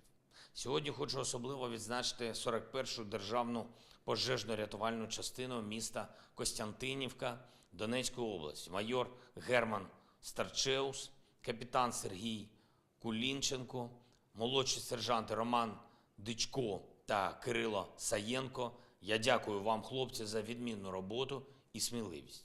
Звичайно, дякую всім нашим воїнам Хортиці і Таврії, які б'ються на найгарячіших напрямках в максимально жорстких умовах. Менш ніж за один тиждень, за час із 6 березня, і лише на одному Бахмутському напрямку вдалося знищити більше 1100 солдатів ворога. Це безповоротні втрати Росії, втрати саме там, під Бахмутом. Плюс ще як мінімум 1500 санітарних ворожих втрат. Це поранення, які несумісні для них з продовженням боїв. Плюс знищено десятки одиниць ворожої техніки. Плюс спалені російські склади боєприпасів. Більше 10. Дякую кожному воїну Збройних сил України, нашої розвідки, бійцям шаману, нацгвардійцям, нашим прикордонникам, усім, хто дійсно б'ється за українську землю, за Бахмут. Дякую бійцям Таврії, які результативно воюють в районах Авдіївки і Мар'їнки. артилеристам 55-ї окремої бригади Запорізька Січ, воїнам 35-ї окремої бригади морської піхоти, 74-го окремого розвідбату, нашій 79-ці, десантникам і Запорізький напрямок Таврії, 128-ма окрема гірсько-штурмова бригада. Дякую всім вам, хлопці. Дякую кожному і кожній, хто і цього тижня знов допомагав нашим воїнам, лікував після поранень, шукав те, чим можна підтримати, організовував волонтерські збори, відправляв на фронт те, про що звідти просили. Разом у єдності ми прийдемо до перемоги. Є цього тижня рух і на зміцнення нашої духовної незалежності. Суспільство це бачить, я бачу схвалення українцями цих наших кроків, цілком законних. І ми продовжимо цей наш рух. Ми не допустимо, щоб у держави-терориста залишилась хоч б якась можливість маніпулювати духовністю нашого народу, руйнувати українські святині, наші лаври або красти з них будь-які цінності. І ще одне. Сьогодні 160 років з дня народження видатного українського вченого Володимира Вернадського, людини, якій довелось жити у дуже складний час, але яка, попри все, вірила в Україну, обирала Україну і допомагала Україні. Ми зараз живемо у той час, коли всі історичні складнощі для України можемо перемогти. Можемо, якщо будемо берегти нашу єдність одне одного і нашу державу. Я дякую всім, хто дбає про Україну і українців. Я дякую всім, хто дбає про нашу єдність і про єдність світу заради України. Дякую кожному і кожній, хто зараз в бою за незалежність нашої держави. Світла пам'ять і усім, хто віддав своє життя за Україну. Усім, кого ми згадуємо, коли говоримо «Слава Україні!».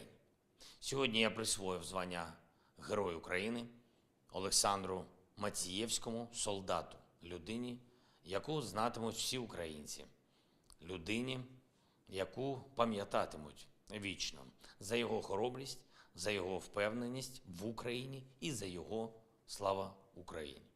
Герою слава, героям слава, Україні слава. That is the end of the speech from President Volodymyr Zelensky here on day 382 of the News of the War in Ukraine, and that wraps up our news segment here on this Sunday night fundraiser. It's absolutely unbelievable to think that over the past hour and a half, hour and 50 minutes, we've managed to raise $8,500 in support of Ukraine, and not only that, managed to help rehabilitate soldiers that have suffered serious wounds fighting and defending Ukraine and the Western world. I think it's absolutely impressive that we've been able to make it this far once again. And the Lee Spring Army shows, time and time again, no matter the difficulty, no matter the amount of times that we've fundraised and helped out Ukraine, the support is still there. And we've gotten nearly twice as high as the original goal of $5,000. Unbelievable. And I've got to thank everyone so much once again for being a member of the Lee Spring Army. And if you are proud to be part of such a historic and amazing community as the Lee Spring Army, make sure to put an LSA in the chat. So that way we can make sure to make Matthew's job probably incredibly difficult because the chat rate will probably be like 300 or something. Have you seen an LSA in the chat recently? If you have, go ahead and hit that subscribe button. Yeah, and make sure to hit that subscribe button, because if you've seen an LSA, if you're from other channels and you've heard of the LSA, make sure to subscribe. There's a lot of folks who watch this channel. Funnily enough, I was actually told the other day that someone somewhere was starting to imitate my commentary style on videos, and I was actually we're not going to call them out, but from what I heard, and of course, you know, I don't know if it's true because I haven't ever seen it, so I don't know if it is an imitation of mine or not. But I heard it was on a big one. It could just be delusional. Yeah, you know, I could be, but you know, I'm just saying though. I feel like if I see it might figure out if that is really where it is or if that's what was happening. I don't know. They popped up in our Twitter recommended page. I don't know. Oh man, I get no respect around here. I try and commentate on videos and then everyone starts copying me. Oh man, it's terrible. Oh, tough. Oh. But anyways, man, the LSAs are going crazy in there, man. Good lord, look at that. LSAs through the roof. LSA gone international. Wow. LSA. I gotta say, it's unbelievable to think that the LSA is as strong and recognizable as it is. I would love to see if people, who wherever they may be, would put LSA on their Twitter profiles, say "Long live the LSA" if they watch the Enforcer channel or they're a part of the LSA. I would love to see who out there really is a part of the LSA, because it's really neat to me to know that so many of y'all are such big supporters and big followers of what we do and what the Leaf Spring Army is about. It's unbelievable. So with that, we are on to the next one. Well, actually, we're not on to the next one. We're going to recognize all the top donors, and then we'll be on into the polls and then the questions. And so with that, what do we got, Matthew? All right, so we do have a few top donors left to cover, and the first is Cindy Mitchell, who puts in a $125 donation, as well as Peter, who puts in a $50, along with 2 to go, Sharon Tukolsky, and Super Bunker 9000. And thank all 5 of you. 1, 2, 3, 4, 5. Yeah, all 5 of you. Thank you very much. Thank you very much for that very generous donation to the fundraiser. And we're helping to revive those soldiers over in Ukraine, as the charity title says. I like a good, straightforward charity like that. But Enforcer, what say you? And I gotta thank y'all all so much. I know we can't name off every single person who's thrown in a donation, because there are so many of y'all that do. But I thank everyone, both everyone that we've called out and everyone that we can't call out, for helping out this fundraiser again. It's phenomenal. It's unbelievable to think that we are able to raise this much, even just on a normal Sunday. And I'm just completely blown away. And I got to thank you all so much once again for helping out this fundraiser and helping out folks in Ukraine that really do deserve that support. And so with that, I hope we addressed that fairly well. Now it's time for us to move on in to the polls. So what do we got, Matthew? All right. We have 3 more polls to address. And the first one says, Russia is telling employees of state-owned Russian companies to relinquish their passports. And what are your thoughts? Very, very, very unanimous poll. 94% said Russia is preventing them from fleeing. 4% said unsure. 0% said it's just a formality. That's the first time we've seen a 0%. And 2% said nothing abnormal about that. And I'd have to agree with y'all. I have to admit the poll options were a little bit lame on this one, I have to say. But definitely the first one. But Enforcer, what say you? I gotta tell you, Matthew, those reporters ought to have. We bounced out. They should have bounced before that happened. Man, those poor people, they're about to get roughshotted in a minute, because they're giving up their passports. That means that they won't ever be able to escape the country. And that is an attempt to make sure that they can control what they're saying a little bit better, instead of just losing complete control of the media sector. So that's probably what's happening there. And I hope that addresses that poll fairly well. And we just reached $9,000!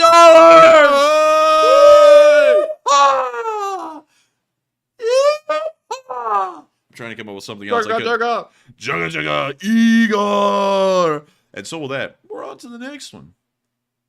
All right, and our next poll says experts estimate that Russian losses in Bakhmut are 7-1, meaning for every 7 Russian soldiers eliminated, 1 Ukrainian soldier is lost. And what do you think of that estimate?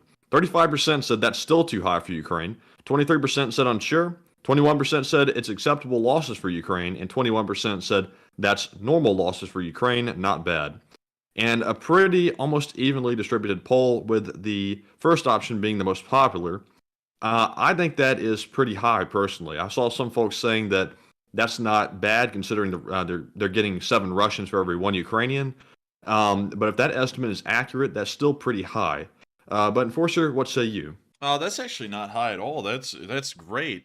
Like 7-1 has been their normal kill-to-death ratio over the course of the entire war, from what we know. So having a 7-1 kill-to-death ratio in Bakhmut, considering it's an urban battle, is phenomenal. That's great. Once again, we don't have a Ukrainian casualty report to go off of, an official one, to know that that's really the figure. But if that is the number, and we just throw everything else out the window and just go with that as it is, that's actually really good compared to most kill-to-death ratios. Let me see if I can find... let's see, D-Day. We'll put down D-Day here. So let me show you the kill-to-death losses on the U.S. versus the Germans. So, let's see, casualties. In D-Day, which was considered a victory for the Allies, a strategic victory, a tactical victory in every single kind you could imagine, we had about let's add it all together, 4,000 to 9,000 killed, wounded, missing. So 9,000 at the best for the Germans. So we'll go with the we'll go with about 7,000, and then a total of over 10,000 for the Allies. So there was a 2-to-1 kill to death ratio. For every one German soldier killed, there was about 2 Americans killed in return, and that was a large victory for the United States, even with the casualties being against us and not in our favor. And even if you go with the high German number, then it was almost 1-to-1. If we look at the Battle of Aachen, right here, which is considered the Stalingrad of the West, and we go down here, we can see that the American loss ratio was somewhere around 1.1 or 1.2 to 1. So for every, 10 Germans killed, there was about 12 Americans killed, something like that. So you can see that usually in most battles, at least big ones in the Western Front, the kill to loss ratio was almost par for par with the Germans. If we look at the Battle of Stalingrad, let me go find it, and let's go down to the losses here. We can see that the loss to kill ratio in Stalingrad was around 1.3 to 1. So for every 10 Germans killed, there were about 13 Soviets killed over the course of the battle. So that gives you a bit of an idea to see that for most urban battles, a 7-to-1 ratio is almost out of the park. I mean, like, it's not even comparable to most large battles in the Second World War. So quite wild, really, and also crazy to think that the Ukrainians are doing that good. I would like to see an official casualty report to see if they are really doing that good. But if we're just going off of that report, that is insane. So with that, I hope that does address that fairly well, and we are on to the next one. And the third poll says massive South Korea and U.S. military drills start tomorrow, and North Korea fired 2 test missiles today. And what are your thoughts? 55% said North Korea is simply posturing again. 30% said North Korea will do something stupid. 6% said unsure. And 9% said no, there is no chance at all of North Korea acting out. And on this one, I'm going to say unsure, because North Korea seems to be acting a little bit more rash than usual. Their language and stuff is a little bit more extreme. They've said stupid things in the past about they're going to, annihilate the United States, which will never happen. But this time it seems like maybe Kim might try to lash out because he feels emboldened by Russia. But it's just too early to know. So I'm going to say unsure. But Enforcer, what say you? One second, I gotta find the propaganda poster I'm looking for. Look. Oh my God, Matthew. Americans would just walk through Korea. They just pick up babies and throw them in the whale. Oh my God. This is the propaganda they tell people in North Korea. Like, that's what they actually say we did in the Korean War. Oh my God. That's like wild. But let me see if I can find another one here. Oh yeah, right here. Look. Oh yes. And I love how even in the modern propaganda posters, this was probably from like the 90s or the 2000s. Hell, it might even be used still to this day. They sit there and make it look like the U.S. still dresses up like they did in the 50s. It's like, man, I don't know if you know, but we've kind of moved on from that by like 70 years. It's 2020 now. We wear different stuff. And then they make it look like they're going to just slam us in the face with the buttstock of a cheap AK. It's like, come on, man. Like, you're going to hit us with the dollar store gun. Get something better. And then they got this one. Where they show the Capitol building being destroyed by missiles. Oh, classic. This stuff is just rough. And then we got this one here, where for some reason some guy on the battlefield is just executing people, but he's wearing a garrison cap. Because for some reason in the middle of a war, instead of wearing a steel helmet that will protect you from artillery shells, you wear a garrison cap. Don't really understand that one, but we'll just let the North Koreans, exist with that fallacy. What else do we have here? Oh yeah, of course we got big fatty here, Korea fatty. He's walking through the mud, and all the soldiers around are just smiling and they're so happy, and he's the only one that isn't soaking wet in the painting. Once again, being a narcissist even in painting. Let's see here. What else? Oh, look at this one. They got us under the bayonet.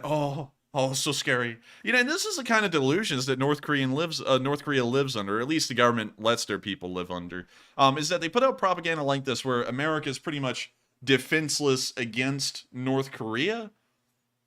You know, and I always wonder, how in the world do Koreans justify that in their head? Because, you know, they're always making it look like the Americans are on the bottom rung, like the North Koreans will just defeat us any day now, or they could if they wanted to. Like, how the hell did they explain that away to the citizens that it's been 70 years and they haven't done it yet? Because if the propaganda is anything to go off of, they make it look like it should be easy. Yeah, they should. Also, have you peeped your PayPal? Peep the PayPal again? Yes. Let me check. I did a second ago, and, oh, wait a minute. Yeah. Susan sent in another $114.30, saying, this is a super chat from Susan L. Pick a question from the live chat. We're not even supposed to take super chats tonight, but I do thank you for the support, Susan, and helping this channel to keep on running. And we will make sure to get a question from the live chat here in a minute. Right after the polls, actually, we will get one. So let's keep that in mind, Matthew. We're actually going to be going into the question segment, just answering live chats all night, but the first one will be dedicated to you, Susan, and thank you once again. But I don't know. I feel like it's posturing from Korea, because if you look at their propaganda posters, they've always been saying and thinking stuff like this forever, so it's really nothing new. So with that, I hope that does address that fairly well. And with that, we are on to the next poll. All right, and that was our last poll. Also, I see a ton of people joining our Twitter, so if you haven't, the link is down in the description below. Join our Twitter. We typically get news out before the mainstream even knows about it or touches it, and it takes a lot of work, but I'm happy to do it to get the news out as fast as possible. So feel free to join. I think we're up to... yes, call them out. Call them out. Plug them up. I think we're up to almost 3,700 followers, so getting close to 4,000. Man, getting close to 4,000. Man, I'm sure someone out there is shivering in their boots, Matthew. They're shivering their timbers. But anyways, we're on to the next one. All right, and in honor of Susan L., we're going to grab a live chat question. And also, thank you, Susan, very much for that support. And the question goes to, what else happened? Who says, do we know what is happening on the Crimean Peninsula and Slava Ukraine? What we know is happening on the Crimean Peninsula. Currently, the Kerch Bridge is down for repairs on the railroad segment. The road segment should be up by the end of the month. Beyond that, we don't really know much about its interior workings and operations, because the Russians create an information black hole for the most part, and they don't really allow us a lot of information about what's going on there. But from what we understand, a decent amount of bases have been hit within Crimea, of course, over the course of the entire year, and the Russian Air Force no longer bases out of Crimea. They base elsewhere, so that way they're a little bit farther out of missile range. So that's what we understand as going on in Crimea right now, based off of the information we've gotten over the course of a year. And with that, we are on to the next one. All right, and our next question goes to Miss Disa, who says, Wagner is reportedly storming the Azom metalworking plant in northern Bakhmut, where tunnels underneath go down hundreds of meters. And do you have any info on that?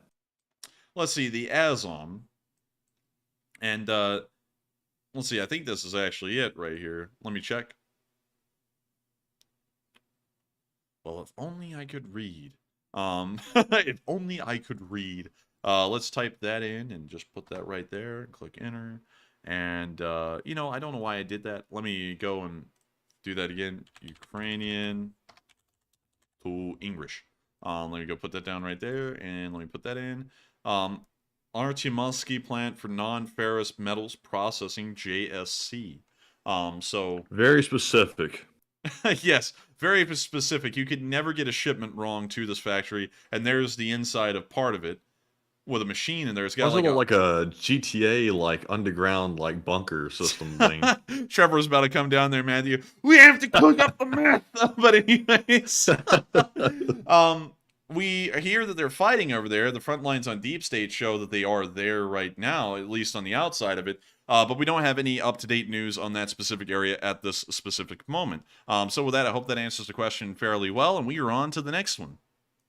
And the next one goes to Duncan VR, who says, question, can you explain some of the war between Finland and the USSR in World War II? What were Russian losses? Baba bliat. Bliat.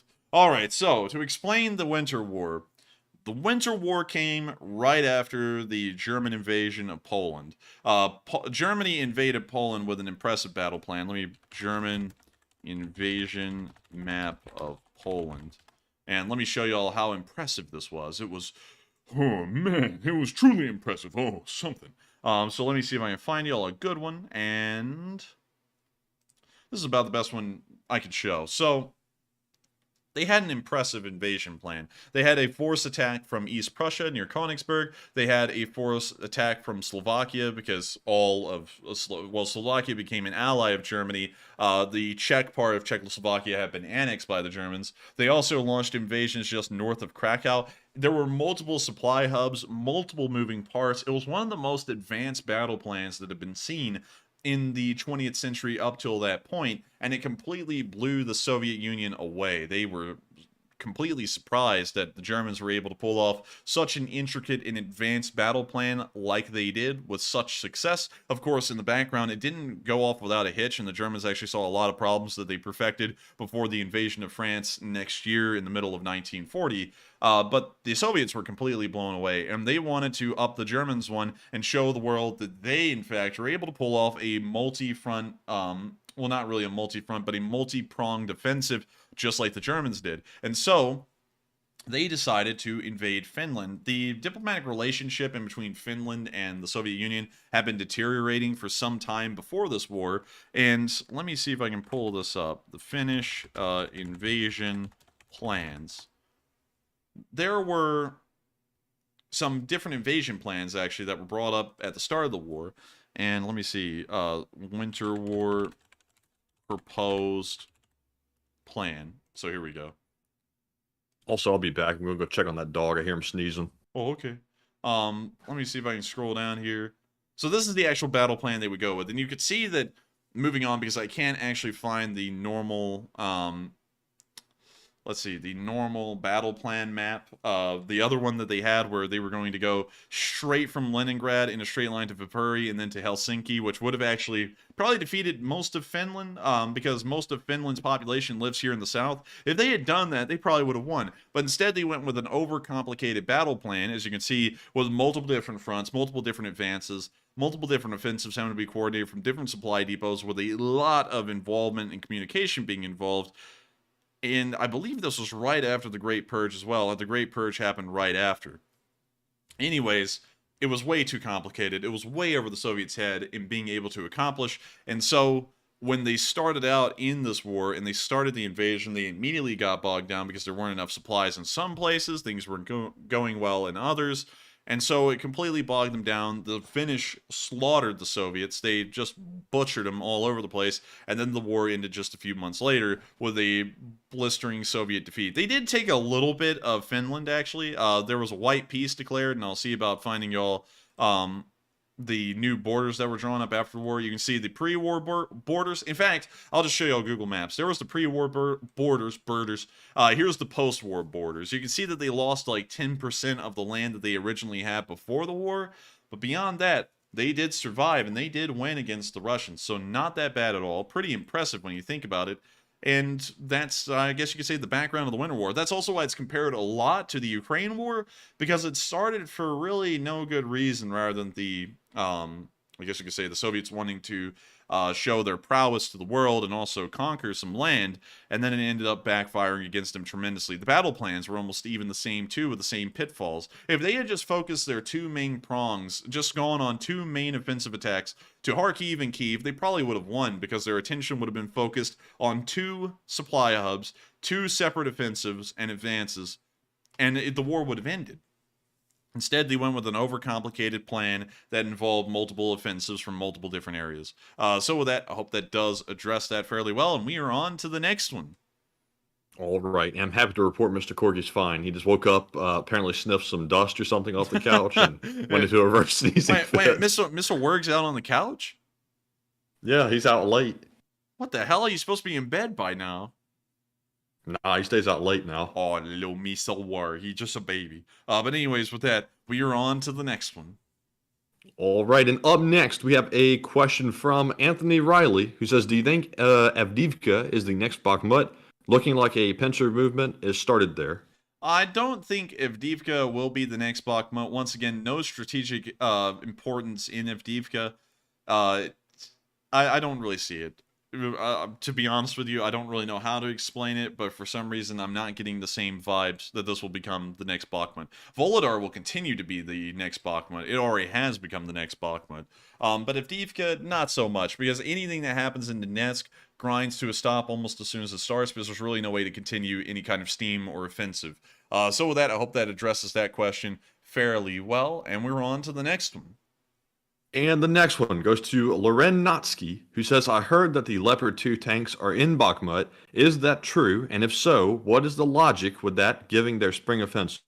I haven't seen the Leopard 2s in Bakhmut. We haven't gotten any picture evidence of that, so I can't really confirm that. And I couldn't really back up why that would make sense in relation to the spring offensive, because once again, we have no proof that those Leopard 2s have left Kyiv at this point, because we have no videos of that. So with that, I hope that addresses that fairly well, and we are on to the next one. And the next one goes to Otubes, who says, did you hear that apparently Putin will be attending the G20 in India in September? And what are your thoughts? I think he's going to flake out. I think he's going to flake, because that will be very dangerous for him. That's a very easy way to get himself killed, very easy way for someone to scoop his poop out of the toilet. So I think he will probably avoid it for sure or for certain, whichever way I can say it. So with that, I hope that addresses that fairly well, and we are on to the next one. And the next one is from Jose Ruano, who says, did you guys know that the A-10 has been in combat with the T-72 and T-55 in Syria? The A-10, well, the A-10 went in combat against those in the Gulf War as well, and it did a fairly good job at taking them out. So I wouldn't know about that. It's just that I usually attribute the A-10's actions against Soviet-era vehicles to the Gulf War instead of the war in Syria. But they have been used there, if I remember correctly. I may be wrong, though. But with that, we are on to the next one. I hope that addresses that fairly well. And, excuse me, up next we have a question from Pakatang, who says, is it true that the EU promised to accept Belarus into the EU, and Belarus has accepted the deal, betraying Putin and Russia? No, because that would be breaking news. That would be over everywhere instantly, and I have not heard about that. If that had happened, the Russians would probably be invading Belarus right now, because they would not allow that or accept that whatsoever. So, as far as we know, no, but if we get any news about that, we will report on it. And so with that, we are on to the next one. And the next one goes to Jason Kozlow, who says, Matt, do you think that NATO is running out of munitions, or just the munitions they're willing to give away? I don't think NATO is running out of munitions. I remember back at the beginning of the war, because, you know, there are people, I don't know why people think this, and I think that people who thought like this at the beginning of the war must have had a very smooth brain with very few, like, indentations in it.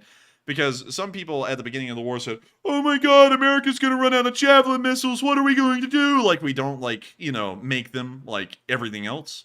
You know, like, they just grow from the vine and we gotta wait for next harvest season to get more Javelin missiles. Like, that was really goofy to hear. Like, if the West needs more artillery and we need more ammunition and we're running out, we simply buy more. Like, you know, that's like going up to the fridge and seeing that your dozen eggs in the carton are running out, and then going, oh no, if I run out of eggs, there'll be no more. It's like you can go to the store and buy more. So we're not running out of ammo. We'll just buy more and replace the ammo. So with that, I hope that answers that question fairly well. I'm sorry to vent there, but I always find it annoying when people get really dead set. Like, the question's fine, not a bad question at all, it's a great question, but I can't stand when people get dead set in the idea that there's like a finite amount of ammunition, and if we use it all up, there's just none left, like it's made in some kind of a limited edition thing, like a merch run or something like that. So hey, we're running on Tuesday. But anyways, with that, we are on to the next one. And the next one goes to Dakota DeBear, who says, what is your favorite improvised weapon seen in the conflict? For example, a fire extinguisher casing used as an RPG warhead. The ATV technicals. The buggy technical. Let me find that. Ukraine. Ukraine. These things here. Ukraine. But anyways, here's the little buggy. Вічне славили сім, или тут. Слава Україні. But here's the buggy technicals right here. I really like the buggy technicals. I think they're really cool. They're really neat. And they also look really fun. And I like those. Those are probably my favorite improv weapon. What's yours, Matthew? You remember that thing that was rigged up that was like when they shot it, it would roll away? No. It was like a big cannon type deal on wheels, and they didn't have it secured down, and it jumped around and rolled off every time they shot it. I think that was a Russian thing. Yeah, I know. The But you know ghetto what I'm talking cannon? about? Yeah, the ghetto cannon Yeah. in Kherson. The ghetto cannon, probably Yeah. probably the most interesting thing I've seen thus far.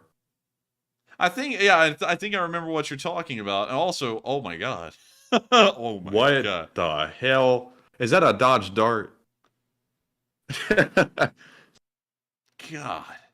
Okay, Hello. I usually say that what the Ukrainians make is pretty ingenious. This is ugly though. I'm gonna have to say that this thing is ugly. The rest of them look really cool. That one, I don't know what it is. It looks like something out of Mario Kart. But anyways, we are Have you on. seen the new Dodge Yellow Jacket? Let's pull it up. Dodge Yellow Jacket. No, not that. That's a Challenger. When I Go to typed in all. Dodge Yellow Jacket, this is what came up. Maybe like Hornet, Dodge Hornet. I was about to say I never heard of a Dodge Yellow Jacket. Here we go. Wait, is this it? No, that's not it. Let me see here. Dodge Yellow Hornet, maybe. Is this it? Dodge. Yeah, that's it. So what's wrong with it? Well, I mean, look at it. It looks like a normal SUV these days. I don't really see much wrong with It it. looks like a Lada, the big Lada. It kind of does, a little. Is this what it originally used to look like? Yeah, it changed quite a bit, didn't it? Yeah, it doesn't even keep the original form. I mean, this thing kind of looks like a little Sportster or a muscle car. This thing just looks like a SUV that you take your kids to football practice with. Yeah, a little Like, bit. But yeah. I was trying to show you the yellow version of it. I don't know why there's no pictures of it out yet, really. Like the yellow ones. Like this one? Nah, I saw a commercial yesterday with it, but I really don't see like the pictures I'm looking for here. This one? No, not really. This one? Wait, go down one. That one in the middle. That's from a game. That looks kind of like closer to what I'm thinking about. I'll say that is ugly, though. I will say that. Yes, that is ugly. And so with that, I think we're on to the next one before I burn my eyes out. Yes. And the next one goes to Damien Ballou, who says, "Did you know that Wally the Canadian sniper is going back to Ukraine?" He said that on a sniper interview with the French news channel LCI this week. Well, that's interesting to know.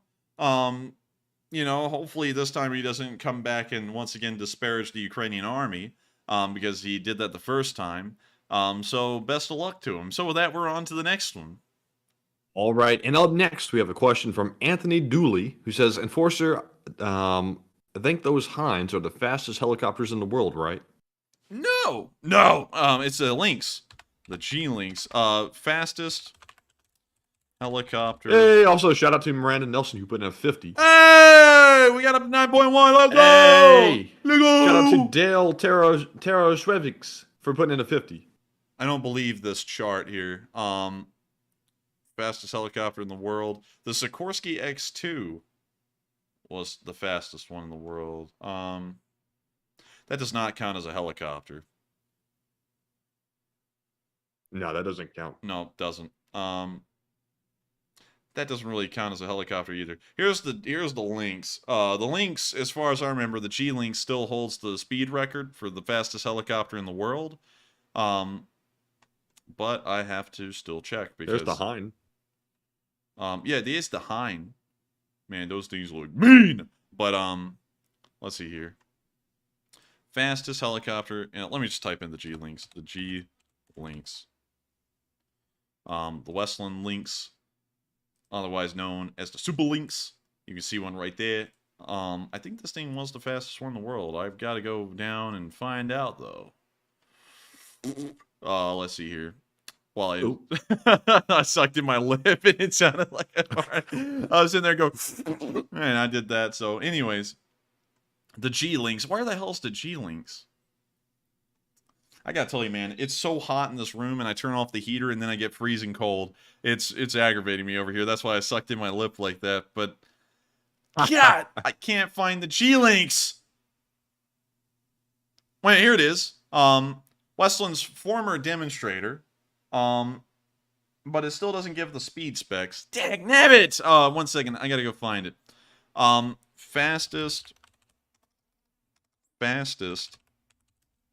helicopter in the world 2022. The Sikorsky X2. That doesn't even really look like a helicopter. No, it looks it like doesn't. a plane with some rotors attached to the top that really shouldn't be there. It doesn't really look like a helicopter. I'm not calling that thing a helicopter.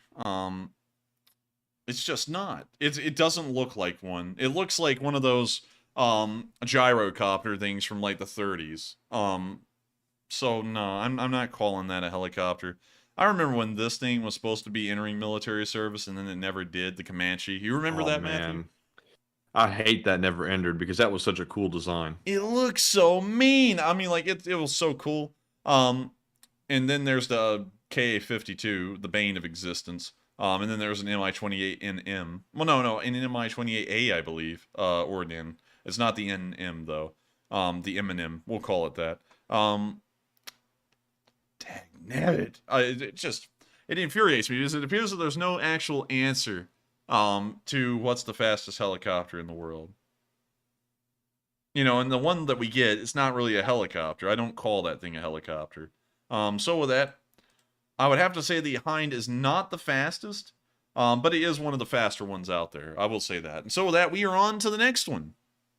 And up next, we have a question from Frequency Harmonic, who says, I thought I'd re-ask, any word U.S. automakers donating F-150s and Ram trucks to Ukraine? If not, can you use the weight of your channel and call their PR to see if they would? We have not heard about any word on that. We could see about doing that, but it may be difficult. And while we seem to have weight, we don't really have weight because we can never get anyone to respond to our emails. So, you know, you know, we've reached out to just about anyone and everyone you can imagine for one thing or another, and we never get a response to our emails, which is, it's kind of aggravating to us that it's like that, but we'll see. We'll see. And so with that, we are on to the next one. One thing I did discover, though, is I haven't heard about Ram or Ford sending any trucks, but I have seen that a lot of weapons manufacturers have ended up sending guns to Ukraine somehow. I didn't know about that. I think Kimber sent some. I think somebody mentioned that one a while back. I don't know if Colt sent any, but I think I saw that they might have sent some rifles. But private companies have actually been helping out pretty decent. It's just kind of been on the low. Kind of on the low. You mean the down low? Yeah, down low too. But anyways, on to the next one. You know, it'd be a cool truck for Ukraine. Like if Ram would donate like a few of those like power wagons, those 2500 big ones. Like pull a picture of that, Jamie. Dodge Power Wagon? Yeah, power wagon. This is a monstrous truck. No, modern. That's some old jank looking thing. I'm not gonna lie though, that does look pretty cool. Oh man, I don't know about the new one. Looks better. Like, say, Ram Power Wagon. This one? That punch That one? Ram Power Wagon. Yeah, that's it. Oh, okay. You mean this one? I'm just playing. No, Oh, not dang that. it! No, go back. I'm just kidding. That one. That does look pretty cool. I'm not gonna lie. That thing looks huge, man. It is. It's massive. It's got a lot of power behind it too. So it can it's one of the most capable off-road trucks you can get right now, like for large ones. Now, you know, I gotta ask a question here, Matthew. I gotta ask a societal question, all right? Because you see, trucks like these, they usually market to the man who's gonna get things done, the guy out there who's just absolutely hauling away. And I gotta ask this, all right? Because it's usually in these commercials, they're always talking about your grandfather and how he used to be out there in the field with his pickup truck, absolutely slaughtering. How in the hell was someone's granddad able to be a man's man with this pickup, you know, which is way smaller? Like, if you put this Power Wagon here by a 1956 Power Wagon, I'm sure this one is dwarfed by it. Why in the world are pickup trucks these days like the size of small school buses? I'm fine with it personally. I mean, I used to like kind of despise Ram trucks, but this one and also the TRX is kind of like it's kind of cool actually. I got to be honest with you. I do not like the idea of cars getting to the size of small freight trains. I find it to be like you know like I don't know what it is. I like cars to be reasonably sized, and I feel like cars in America are just getting too large. Because I was driving out of Birmingham the other day, and one of these things was on that road that was going past the Vulcan. If you know what I'm talking about. Oh yeah, yeah.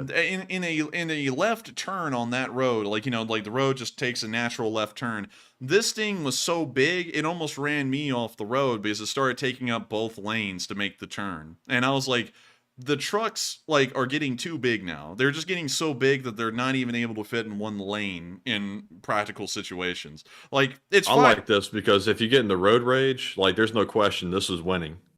I mean, yeah, I mean, like you got a point there, but still, it just annoys the hell out of me with how these trucks are getting so big you can't even really drive them on the road without just being a nuisance. I mean, like, these things are becoming even more of a nuisance than like an 18-wheeler and being in their blind spot almost. If you actually drive near one of these things, Do you see the lights on the top of the roof? Yes, I do. Like the 18-wheeler lights that you have on top. Yeah, of them. they have to have those on there because it's like by regulation it's so wide they have to have like those commercial like truck lights on the top. Yeah. I mean, you know, that tells me that it's gotten a little too big when you have to have those on there by regulation. Maybe. You know, like 18-wheelers, fine, understandable. They got to be big. Buses, yeah, that's fine too. You know, it's a bus. 18, like a pickup truck having to have lights on it that an 18-wheeler would have to have because it's gotten so big. Nah, not really. Nah, that's a little too much. They need to get that thing down in size a little bit. I mean, like, hell, how in the world will you drive this thing through like a normal town, you know? Like, you can't Look, even send park it to Ukraine. Send it to Ukraine. It'll be the best advertising they could ever have for the thing. Well, I wouldn't doubt that at all. I feel like this thing would do great in Ukraine. But over here, it's like, how the hell do you really use this thing? You know, if people buy it and drive it and they like it, you know, good on them. But like they're just getting too big now. Like when they get so big that now you're telling me they have to put those lights on by regulation, it's getting into a whole different size arena now where it's like that isn't even a truck. That's like trying to be a small 18-wheeler. But anyways, with that, we are on to the next one. All right, and the next one goes to Pakatang, who says, if Russia deposes Putin, would Russia consider handing Putin over to Ukraine for his war crimes and as an effort to focusing blame on Putin? I don't know if they would. It would depend on who's taking over and how. There is a chance of it, though. I'd say there's about a 50-50 chance of that happening. And if it did happen, I don't know what we would do to him, because I don't know if we still do the death penalty like we did at the Nuremberg trials back in the day. But maybe we would. I don't really know. So with that, I hope that answers that question fairly well. We're moving on to the two final questions of the night. So we're on to the second to last question. And this one goes to Super Action General, who says, do you know that Guantanamo has a McDonald's? Guantanamo has a McDonald's. I'm calling Well, cap. they use that to taunt the prisoners? Let's see here. Santiago, and then Guantanamo is like around here. Nope. Wait, hang on. It's near Santiago. It's over here. Yep, here it is. Here's Guantanamo. The Navy Exchange. The Mini Mart. It's a Mini Mart. But anyways, let me move on over here. It's probably over here somewhere. There it is. A Macca's. Oh, bad Damn, rating. they got barbed wire around it and everything. We got an escape ape! But anyways, ew. Okay, that looks nasty. That's a McRib. Yeah, ew, a McRib. Are you kidding me? They have wings at this? Where in the hell did the wings come from? This McDonald's Man, just they might doing use wings? this to they might use this to torture the prisoners.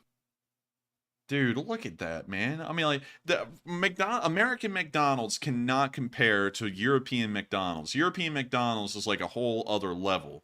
And it really blew me away when I heard some British friends that I had said that KFC in their country is gourmet food, while over here it's considered, you know, okay chicken. It's not great chicken. It's okay. I do have to say, these wings look dreadfully dry. Like, I don't know about eating those. I feel like you probably get some kind of a poisoning. What the hell is Oh. that?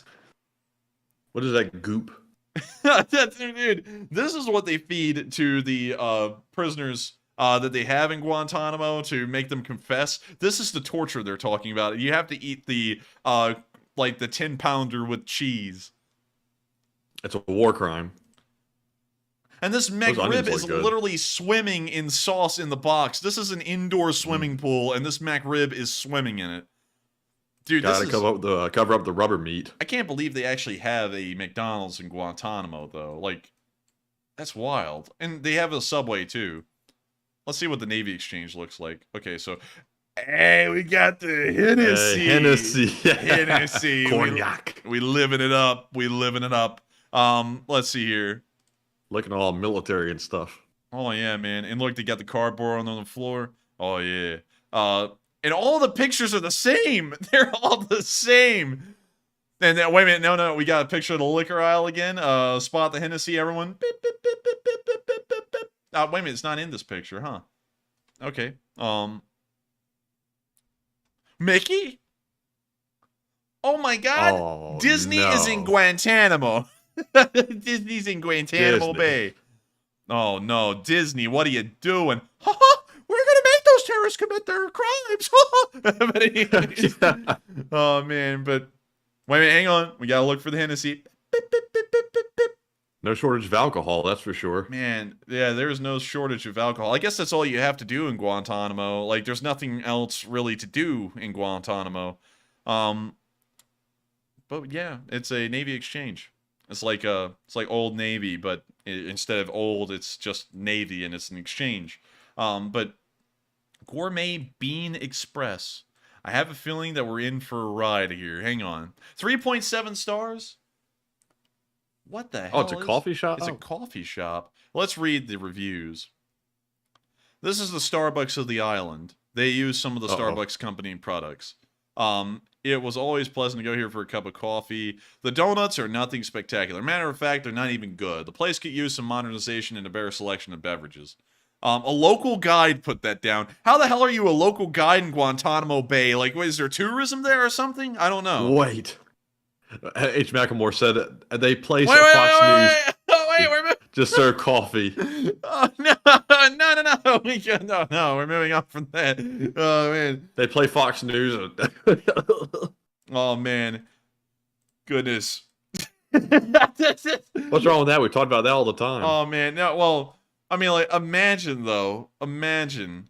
You would have to be a jerk, GTMO, to play Fox 24/7 in your coffee shop. Because that's rough, man. That's rough. Imagine going in there and hearing that crap. I mean, I would have the same disdain if they played CNN 24/7 in that store. But it's Fox, you know, and it's...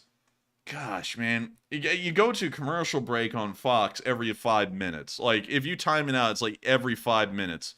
That's insane. Like, I don't know why they need that many ads. You know, I guess they're not making any money off of the ads they have running, so they have to run them like every 5 minutes. But, gosh, it's like... Can we just have the news? Like, we're having commercials with some news instead of news with some commercials, you know? And on top of that, it's not even good news. It's just bullcrap. You know, it's like CNN. But anyways, we are on to the final question of the night. And so, who is the lucky last person who asked the lucky last question of the night? And that viewer is CA Mountain Girl, who says, Enforcer Matt, what happens with the presidency of Ukraine, and how long does the President Zelensky get to stay in office before re-election? I think he is in office until 2024. So I guess there will be an election running soon. I don't know if he's going to run again because he originally said he was only doing the one term and he wouldn't be president again when he was elected.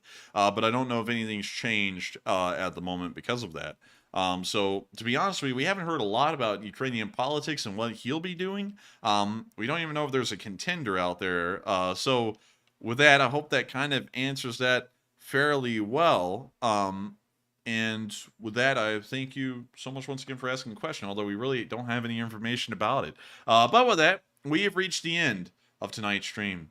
We have reached $9.2 thousand for Revived Soldiers of Ukraine, an impressive number by an impressive group of folks in the Lee Spring Army. And I got to thank y'all all so much, once again, for watching this channel, for watching our news, and also hanging out during our question segment. Of course, tonight's a little bit shorter than normal, but once again, I hope we've covered everything that everyone was looking for. Make sure to hit the like, comment, and subscribe button, because we run this stream every single day of the week at 10 p.m. Eastern Time, except for Monday. We're taking a break tomorrow, and we do that every single week. But thank you all so much once again for watching, and I hope to see you all on Tuesday at 10 p.m. Eastern Time to cover the next 24 hours of the war, and also to be there for the Amerifatti merch drop, because that thing is dropping like it's a fat person. So that, thank you all once again. We'll see you all then. Good night, good luck, take care, and of course, Slava Ukraini. Love Ukraine. Take care. See you Tuesday. Bled. Yes. The Leaf Spring Army sends its regards.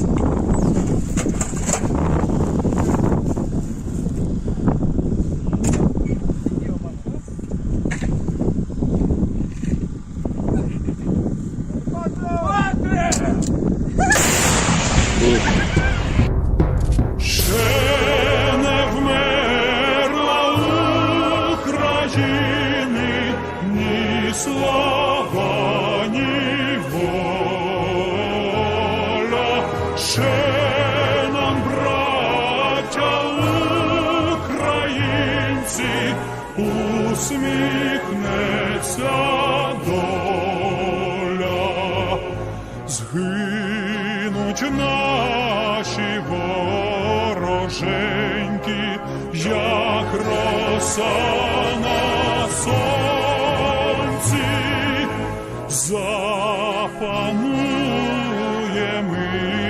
ми, браття, у своїй сторонці.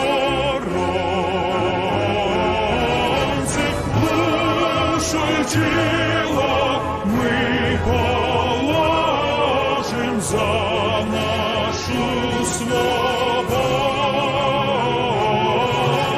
і покажем, що ми браття козацького роду. Душу й тіло ми положим за нашу свободу і покажем, що ми браття козацького